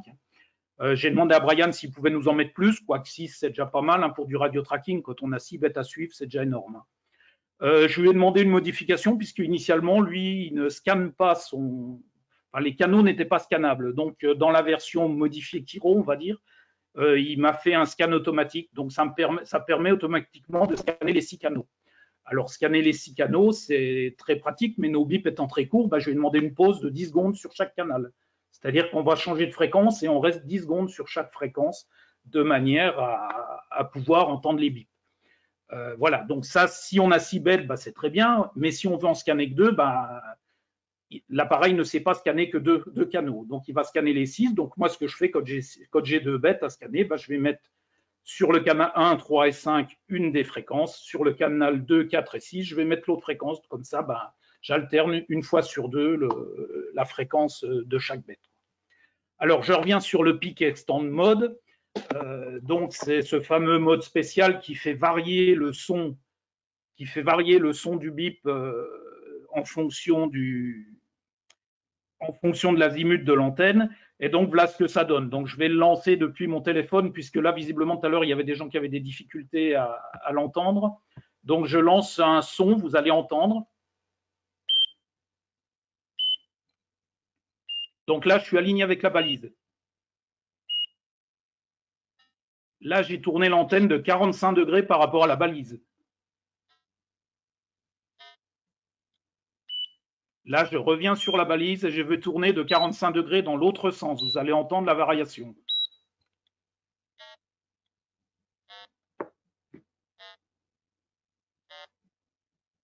Et je vais revenir sur la balise. Voilà, donc le signal aigu, je suis calé sur la balise. Donc en deux balayages, je sais exactement où est ma balise. Voilà, donc la première chose. Donc vraiment, c'est ce mode que j'affectionne particulièrement. À part que quand j'ai découvert ce mode, j'avais tendance à m'en servir à tort, un peu, n'importe comment et tout le temps. Donc malheureusement, quand on s'en sert tout le temps, et notamment quand le niveau d'atténuation est à 0, là on a un son un peu désagréable façon Game Boy, donc que je vous fais écouter aussi. Ah pardon, je me suis trompé, c'est pas celui-là. C'est celui-là. Voilà le petit son Game Boy désagréable qu'on entend quand on utilise donc ce mode Peak Extend quand le signal n'est pas reçu. C'est-à-dire que quand on en recherche de bêtes et qu'on n'a aucun signal, là le son désagréable qu'on entend. Donc c'est à utiliser uniquement ce mode Peak Extend une fois seulement qu'on a eu un bip, et qu'on veut en approche finale, localiser la bête précisément et prendre des azimuts. Voilà. Alors, ses caractéristiques générales, donc il est alimenté par 2 piles AA. Donc 2 piles AA, on nous donne une autonomie d'environ 2 nuits complètes. Hein. Le petit inconvénient de cet appareil, c'est qu'il faut prévoir un tournevis pour remplacer les piles, Et sur le terrain, forcément, il y a un moment, on va paumer une des vis, quoi. Bon, c'est pas bien grave, hein, mais voilà, un petit inconvénient. Bon, il est dans un boîtier métallique blindé, hein, comme les amplis d'antenne de Thierry.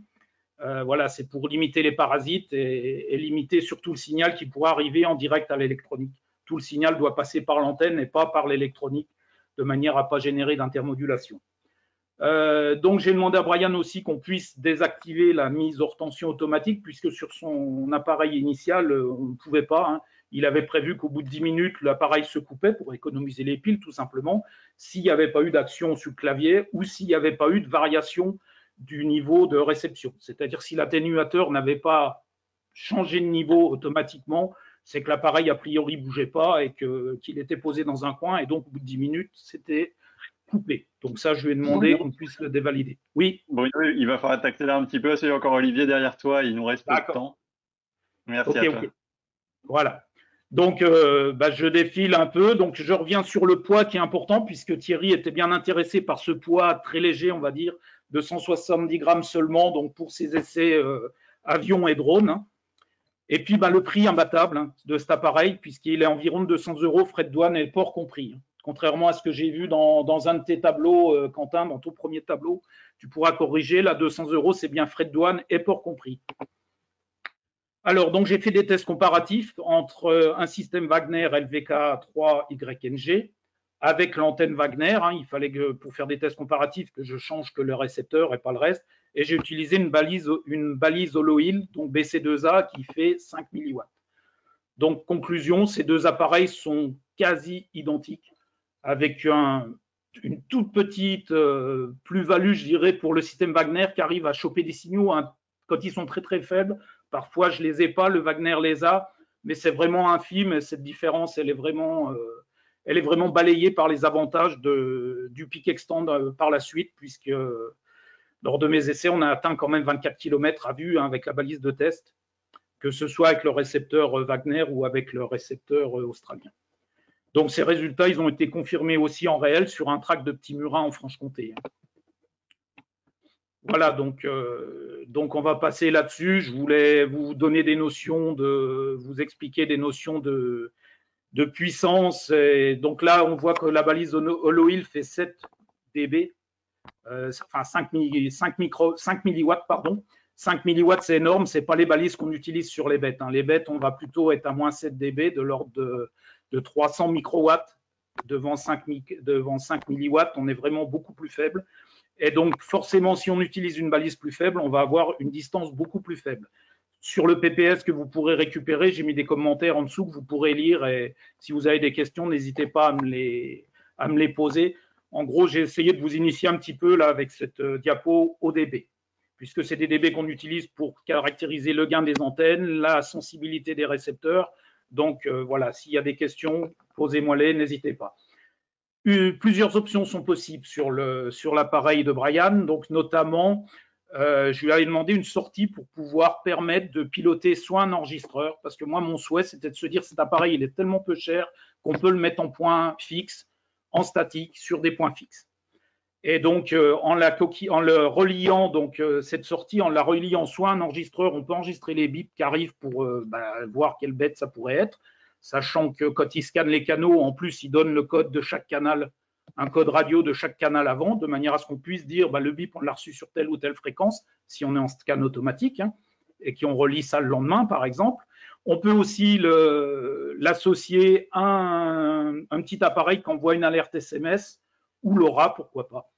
Et donc, moi, pour ça, j'utilise une antenne que j'ai bricolée moi aussi, que vous voyez sur votre gauche, et qui est une antenne qui n'a pas besoin de plan de masse. Donc, c'est un peu la ground plan que vous a présenté Quentin tout à l'heure, mais avec les brins de masse qui seraient ramenés le long de l'antenne tout en bas. Donc, c'est ce gros tube qu'on voit en bas.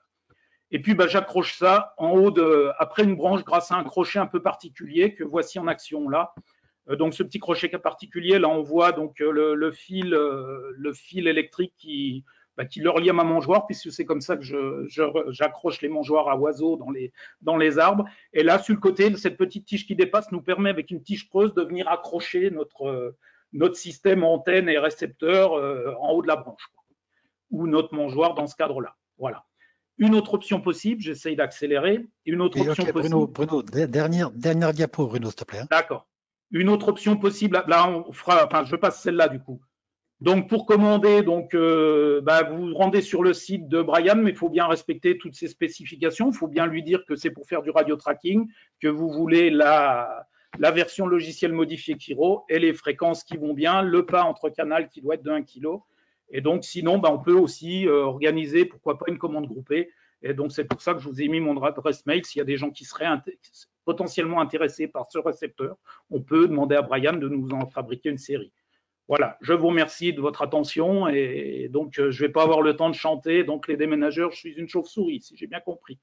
Voilà, je vous laisse la parole. Merci Bruno. Donc Olivier, maintenant c'est à toi de prendre le...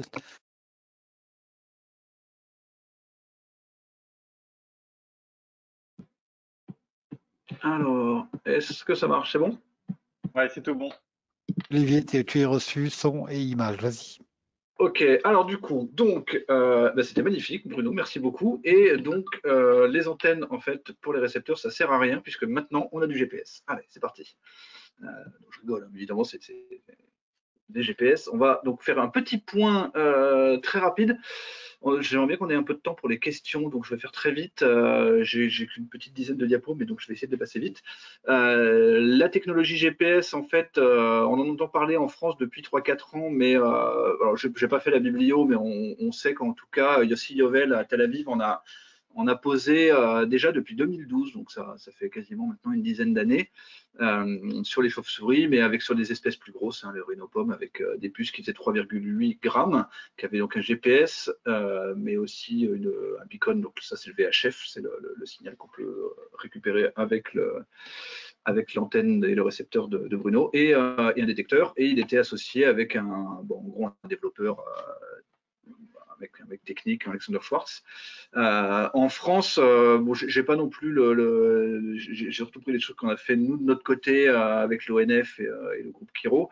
Moi, j'avais commencé déjà en 2018 à essayer d'équiper des grands rhinolophes en lien avec Lotech. Évidemment, on a pris beaucoup de contacts avec Lotech parce qu'ils ont développé une offre GPS assez intéressante et qu'on discute bien avec eux, comme on l'a dit déjà auparavant dans la présentation. Je vous ai mis alors ce qu'on a fait sur le Grand Rhino en 2018. Là, l'idée, c'était que Grand Rhino 20 grammes, donc essayer de ne pas dépasser 5%, pardon, et donc des puces qui ne feraient pas plus de 1 gramme. Ça a été possible. Ils nous ont fait une proposition, mais alors pas de signal beacon, donc pas de VHF en fait. Donc ça veut dire que là, nous, l'idée, c'était qu'on les mettait dans une maternité ou la bête dans un bâti et on prie pour qu'elle revienne dedans dans les jours qui suivent et la recapturer avec un heart trap devant une porte, quoi, par exemple. Parce qu'en fait, aucun moyen de savoir où part la bête, sinon, il n'y a plus qu'à prier pour qu'elle revienne au bon endroit. Je ne précise pas trop, mais donc voilà, on a réussi à en recapturer un.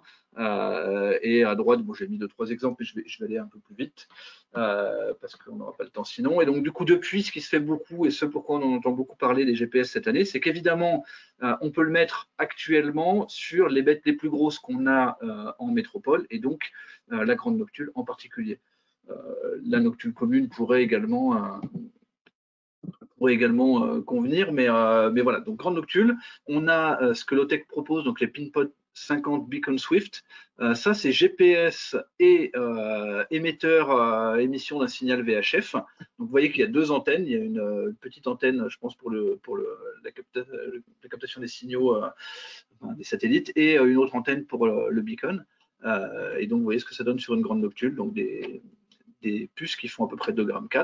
Alors là, j'ai repris des diapositives de ce qui a été présenté hier matin par l'ONF et ensuite de ce qui a été présenté par le groupe Kiro Océan Indien. Vous voyez les photos. Donc la question se pose aussi de récupération. Là, on est toujours sur des puces où il faut recapturer l'animal pour pouvoir récolter les données de localisation. C'est-à-dire que là, le coût, en fait, la puce coûte 500 €. On la met sur le dos d'une bête et si on ne la recapture pas, on a 0 données. Et si on la recapture, on commence à avoir un peu plus d'expérience sur ces bêtes-là, de ne pas poser trop sur la peau parce que il faut une lame de rasoir pour couper. Donc on les pose maintenant sur les poils. Enfin voilà, il y a toute une technologie et toute une technicité associée qu'on apprend un peu au fil de l'eau, mais qui est assez intéressante. Et surtout, il faut s'équiper de tout le matériel connexe. Donc là, on a vu, alors si on travaille avec les petits tips des Belges ou de Bruno, on a des émetteurs et des antennes pas chères. Là, si on fait le travail low-tech, ça c'est 2000 €, ça c'est 170. Ça, c'est ce qui permet de connecter, de paramétrer la puce GPS et de récupérer les données derrière. C'est 700 €, je crois, ou 900, je ne sais plus, 900 plutôt. Et ça, c'est maintenant une technologie qu'on va essayer de tester cette année. Je crois que Yannick Bocher a déjà testé, lui, côté MIDIPI. C'est pour récupérer les données à distance. Donc là, c'est le gros bonus. C'est qu'au pire, si on n'a pas récupéré la puce, qui vaut quand même 1000 € toute seule, eh ben, on a, avec cette antenne-là, les données qu'on peut récupérer en étant à 50 mètres de la bête. Enfin, on va faire des tests cette année.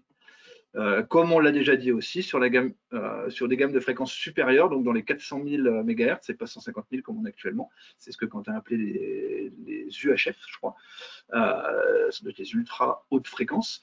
L'entreprise Xerius est en cours de test, mais c'est vrai que ça obligera à changer complètement de matériel. Quelques petites infos, donc une fois qu'on a quand même réussi à récupérer nos bêtes, évidemment, avec ça change un peu vraiment beaucoup de choses sur la façon d'acquérir les données et sur le paramétrage. Donc, on est en cours de test aussi, puisque quand on fait du radiopistage classique et qu'on arrive à récupérer des données de localisation par triangulation ou par homing, donc avec sans GPS, là on est sur, on a de la perte de signaux réguliers, on a de l'autocorrélation, on a des données qui sont récoltées avec des pas de temps très irréguliers.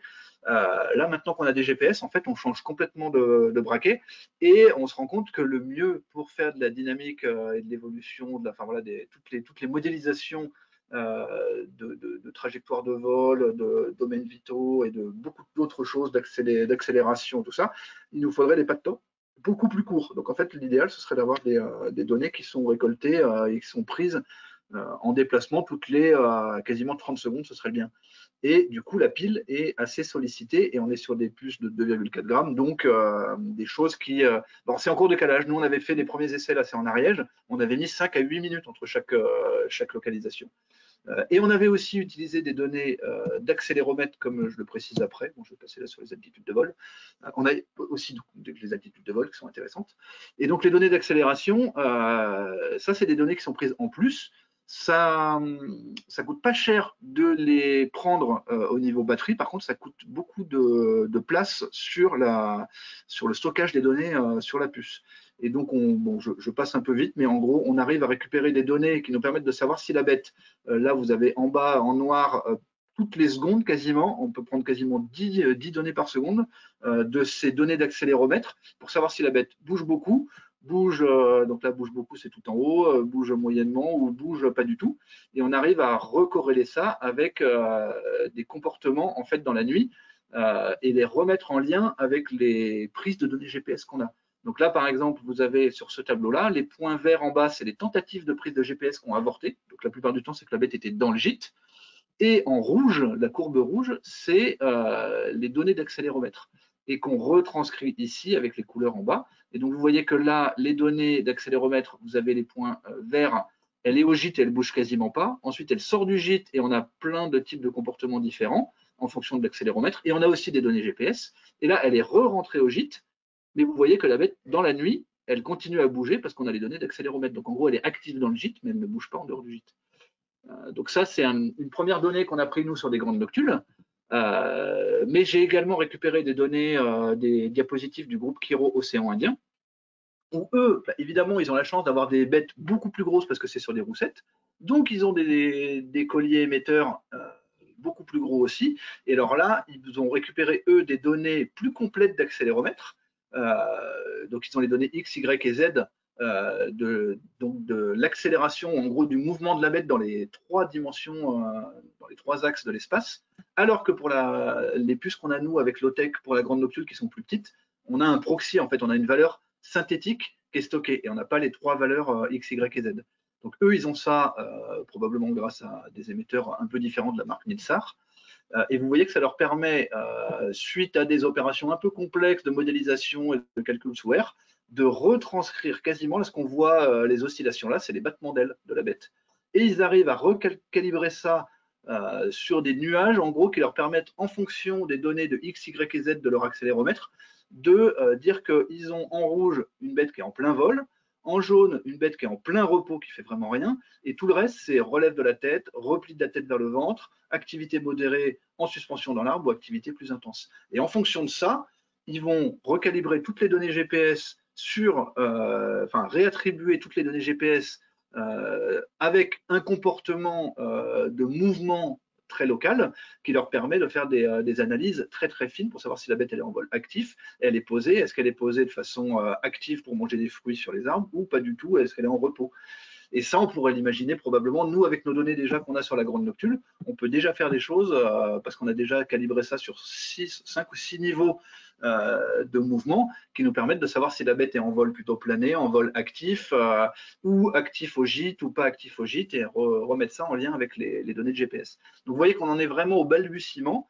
Il y a plein de calages à faire, plein de paramétrages à échanger entre nous, et donc ça souligne l'intérêt de collaborer avec tous les gens qui commencent à faire des tests là-dessus. À l'ONF, on en fait pas mal, mais il y a aussi le groupe Chiromédipide, il y a plein d'autres gens qui commencent à l'imaginer, et la miniaturisation progresse, donc nous permettons probablement d'arriver à des équipements de bêtes de plus en plus petites, sans parler des études qui sont sorties récemment sur le dérangement par rapport au pourcentage de la masse de la bête et de l'émetteur. Vous voyez qu'en Russie, ils ont fait des tests avec des bêtes équipées à plus de 10% et ça n'avait pas l'air du tout de poser le moindre problème. Mais ça, c'est un autre débat. Donc, je laisse ensuite la parole à Christian, peut-être pour les questions. Super, merci Olivier. Alors, je vais commencer d'abord par un message à caractère privé. Message de Thomas Dubos à Pierrette Nissen, qui apprécie beaucoup ta nouvelle coupe, qu'on a pu admirer sur la première diapo, de la présentation ou des barrages. Après, je laisse Pierrette s'entendre avec Thomas de leurs problèmes. J'ai ensuite un message à caractère commercial. Laurent Tillon fait savoir que l'ONF a fait suivre des éléments de rapport type et d'analyse avec une formation développée depuis 2014 et qui peuvent fournir à la demande. Je dis bravo à l'aspect commercial de M. Laurent Tillon et vraiment l'ONF, vous êtes trop fort. Bien, on va maintenant passer aux questions purement dites après ce trait d'humour que j'espère vous l'avez bien compris comme tel. Hein. Alors, Christian, tu peux peut-être me récupérer la main pour que ce ne soit pas mon partage d'écran, mais peut-être l'écran de Julie qui avait une diapo générale avec le nom de tout le monde. Oui, ok. L'écran de Julie, on va le mettre. De toute façon, Julie va boucler la petite fine. Hein. Alors, une question de Jean-Dominique Vrignot qui était, non pas une question, mais une remarque. Mais il est préférable de mettre l'amplificateur au plus près de l'antenne. Hein. Par contre, une question de Xavier Charonat qui s'adresse plutôt, je pense, à Quentin. Qu'est-ce qu'on peut espérer comme distance maximum de réception avec une Yagi plus ampli? Oh ben la question serait plutôt à poser à Bruno s'il est encore connecté. Pierrette me disait qu'il monte à 5 km et peut-être plus avec des points hauts. Bruno, tu es toujours connecté? Oui, c'est toujours là, donc ça, je vais faire une réponse de Normand. Excusez-moi s'il y a des Normands connectés, mais voilà, ça va dépendre du gain de l'antenne. Hein. Donc plus l'antenne est longue, comme tu l'as dit dans la diapo, enfin dans le diaporama de Bidouille belge que tu nous as présenté, plus l'antenne va être longue, plus elle va avoir de gain, plus elle va être sensible. Voilà, donc je sais que nous, couramment, avec les tout petites antennes HB9CV du système Wagner, on arrive quand même à taper 8 km sur des bêtes avec des émetteurs de 0,35 grammes, quoi. Puisque le poids de l'émetteur est aussi fonction de la pile et donc de la puissance émise par l'émetteur. Tout ça entre en compte dans la distance qui va pouvoir être atteinte et à quelle distance va pouvoir être détectée la bête. Donc, il y a aussi la longueur d'antenne dont tu as parlé tout à l'heure. Ouais, donc avec une 4 brins placée en hauteur et un amplificateur, on peut taper loin, quoi. On peut taper loin, je pense qu'on peut atteindre facilement les 20 bornes avec des petits tags. Bon, après, il ne faut pas être dans une zone bruitée, à proximité d'une grande ville avec des lignes haute tension et des luminaires. Forcément, vous aurez des bruits parasites. Vous n'arriverez pas à sortir le signal du bip dans les bruits parasites, mais en race campagne, je pense qu'on peut atteindre les 20 km, quoi. Sachant que, du coup, Bruno, tu pourras confirmer, mais le fait de passer à 400 000 MHz, ça change la longueur d'antenne nécessaire, a priori. Tout à fait, puisque une antenne est proportionnelle, la longueur de l'antenne est inversement proportionnelle à la fréquence. Donc là, vous allez multiplier la fréquence par 3 globalement. En passant du VHF, notre référence à 150 mégas, vous allez être à 3 fois cette fréquence. Donc, à 3 fois cette fréquence, l'antenne idéale pourra être 3 fois plus petite. Oui, même chose pour les antennes d'émission.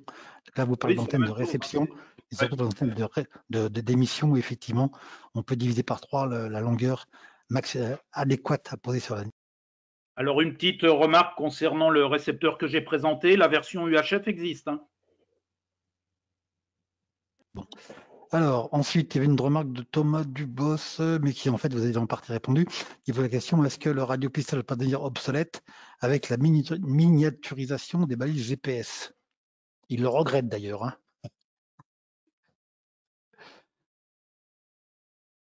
Qui peut répondre? Julie, Olivier, non? A priori, à votre avis, non?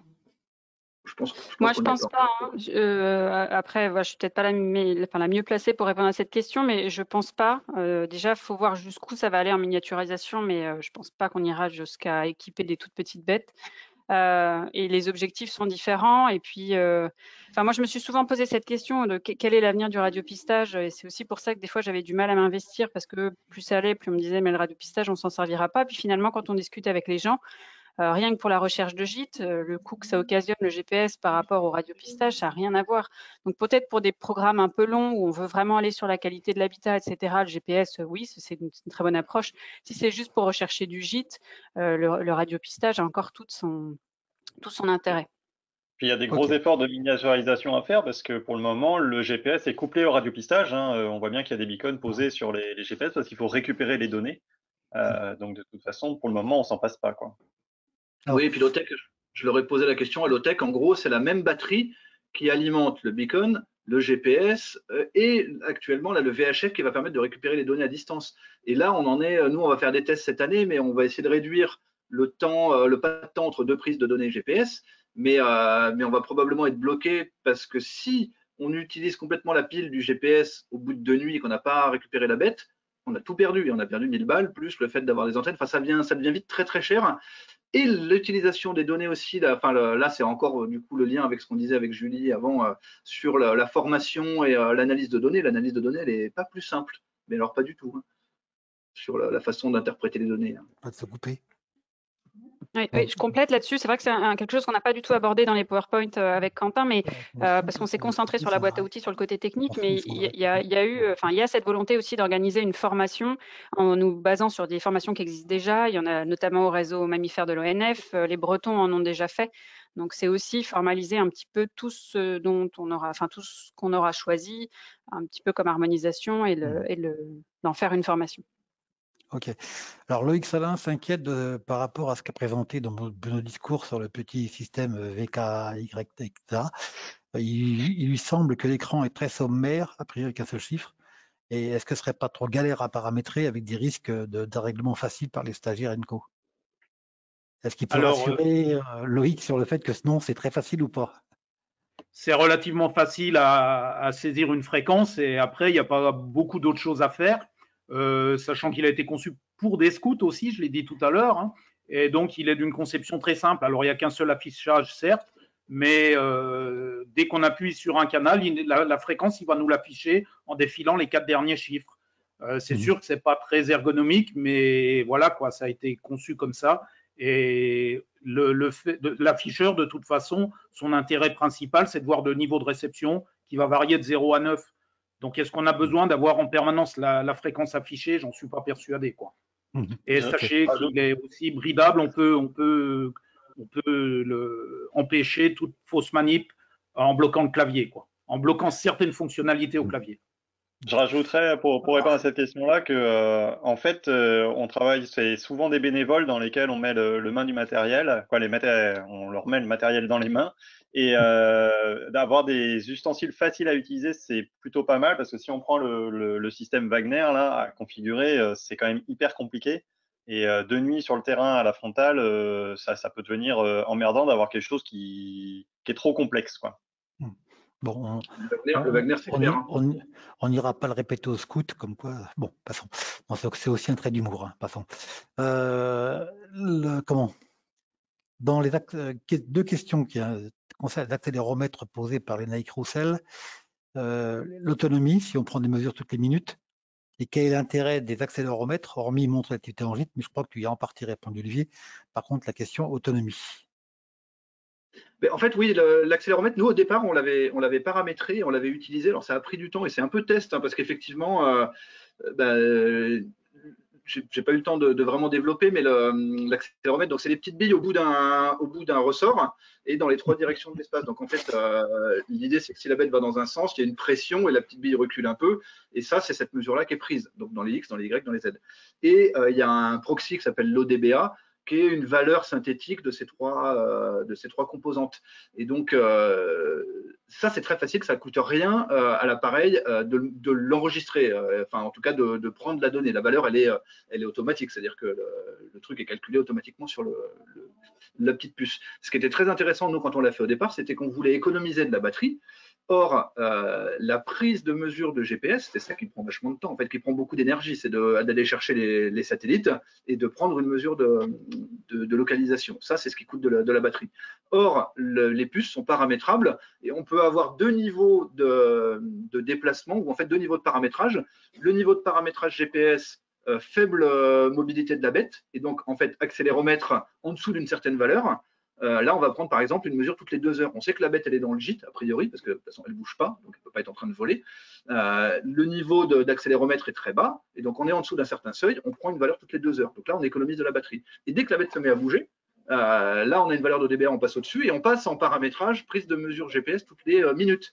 Et là, du coup, grosse consommation d'énergie. Et on est obligé de le faire parce que dans la nuit, une grande nocturne, quand on a vu maintenant qu'elle chassait environ 2 heures, l'économie de batterie, elle est énorme. Donc au départ, c'était ça. Et en fait, on s'est rendu compte que finalement, l'accéléromètre, en allant chercher des publis de mecs qui cherchent un peu les dynamiques, les mouvements d'animaux, etc., tout ça, mais on peut en sortir des choses complètement folles. On arrive à avoir le battement d'aile, quoi. Et donc, du coup, le comportement, par exemple, une bête qui chasse à l'affût, typiquement la grande noctule qui va monter en altitude à 2 km et qui ensuite chasse, mange en chute libre, ça, on va avoir avec le GPS probablement des informations, des validations, parce qu'on aura à la fois le Z mesuré du GPS avec l'altitude qu'augmente, une action de vol avec un accéléromètre qui explose, et tout d'un coup, une perte d'altitude avec l'accéléromètre qui diminue. Ça, c'est la théorie. Mais en tout cas, tout ça, c'est quelque chose qu'on peut avoir, mais il faut gérer après entre la batterie et le fait que c'est du stockage de données qui prend beaucoup de place et qui, du coup, est coûteux en place et qui peut un peu saturer aussi, parce que l'accéléromètre, c'est 10 mesures par seconde, ou 60 mesures.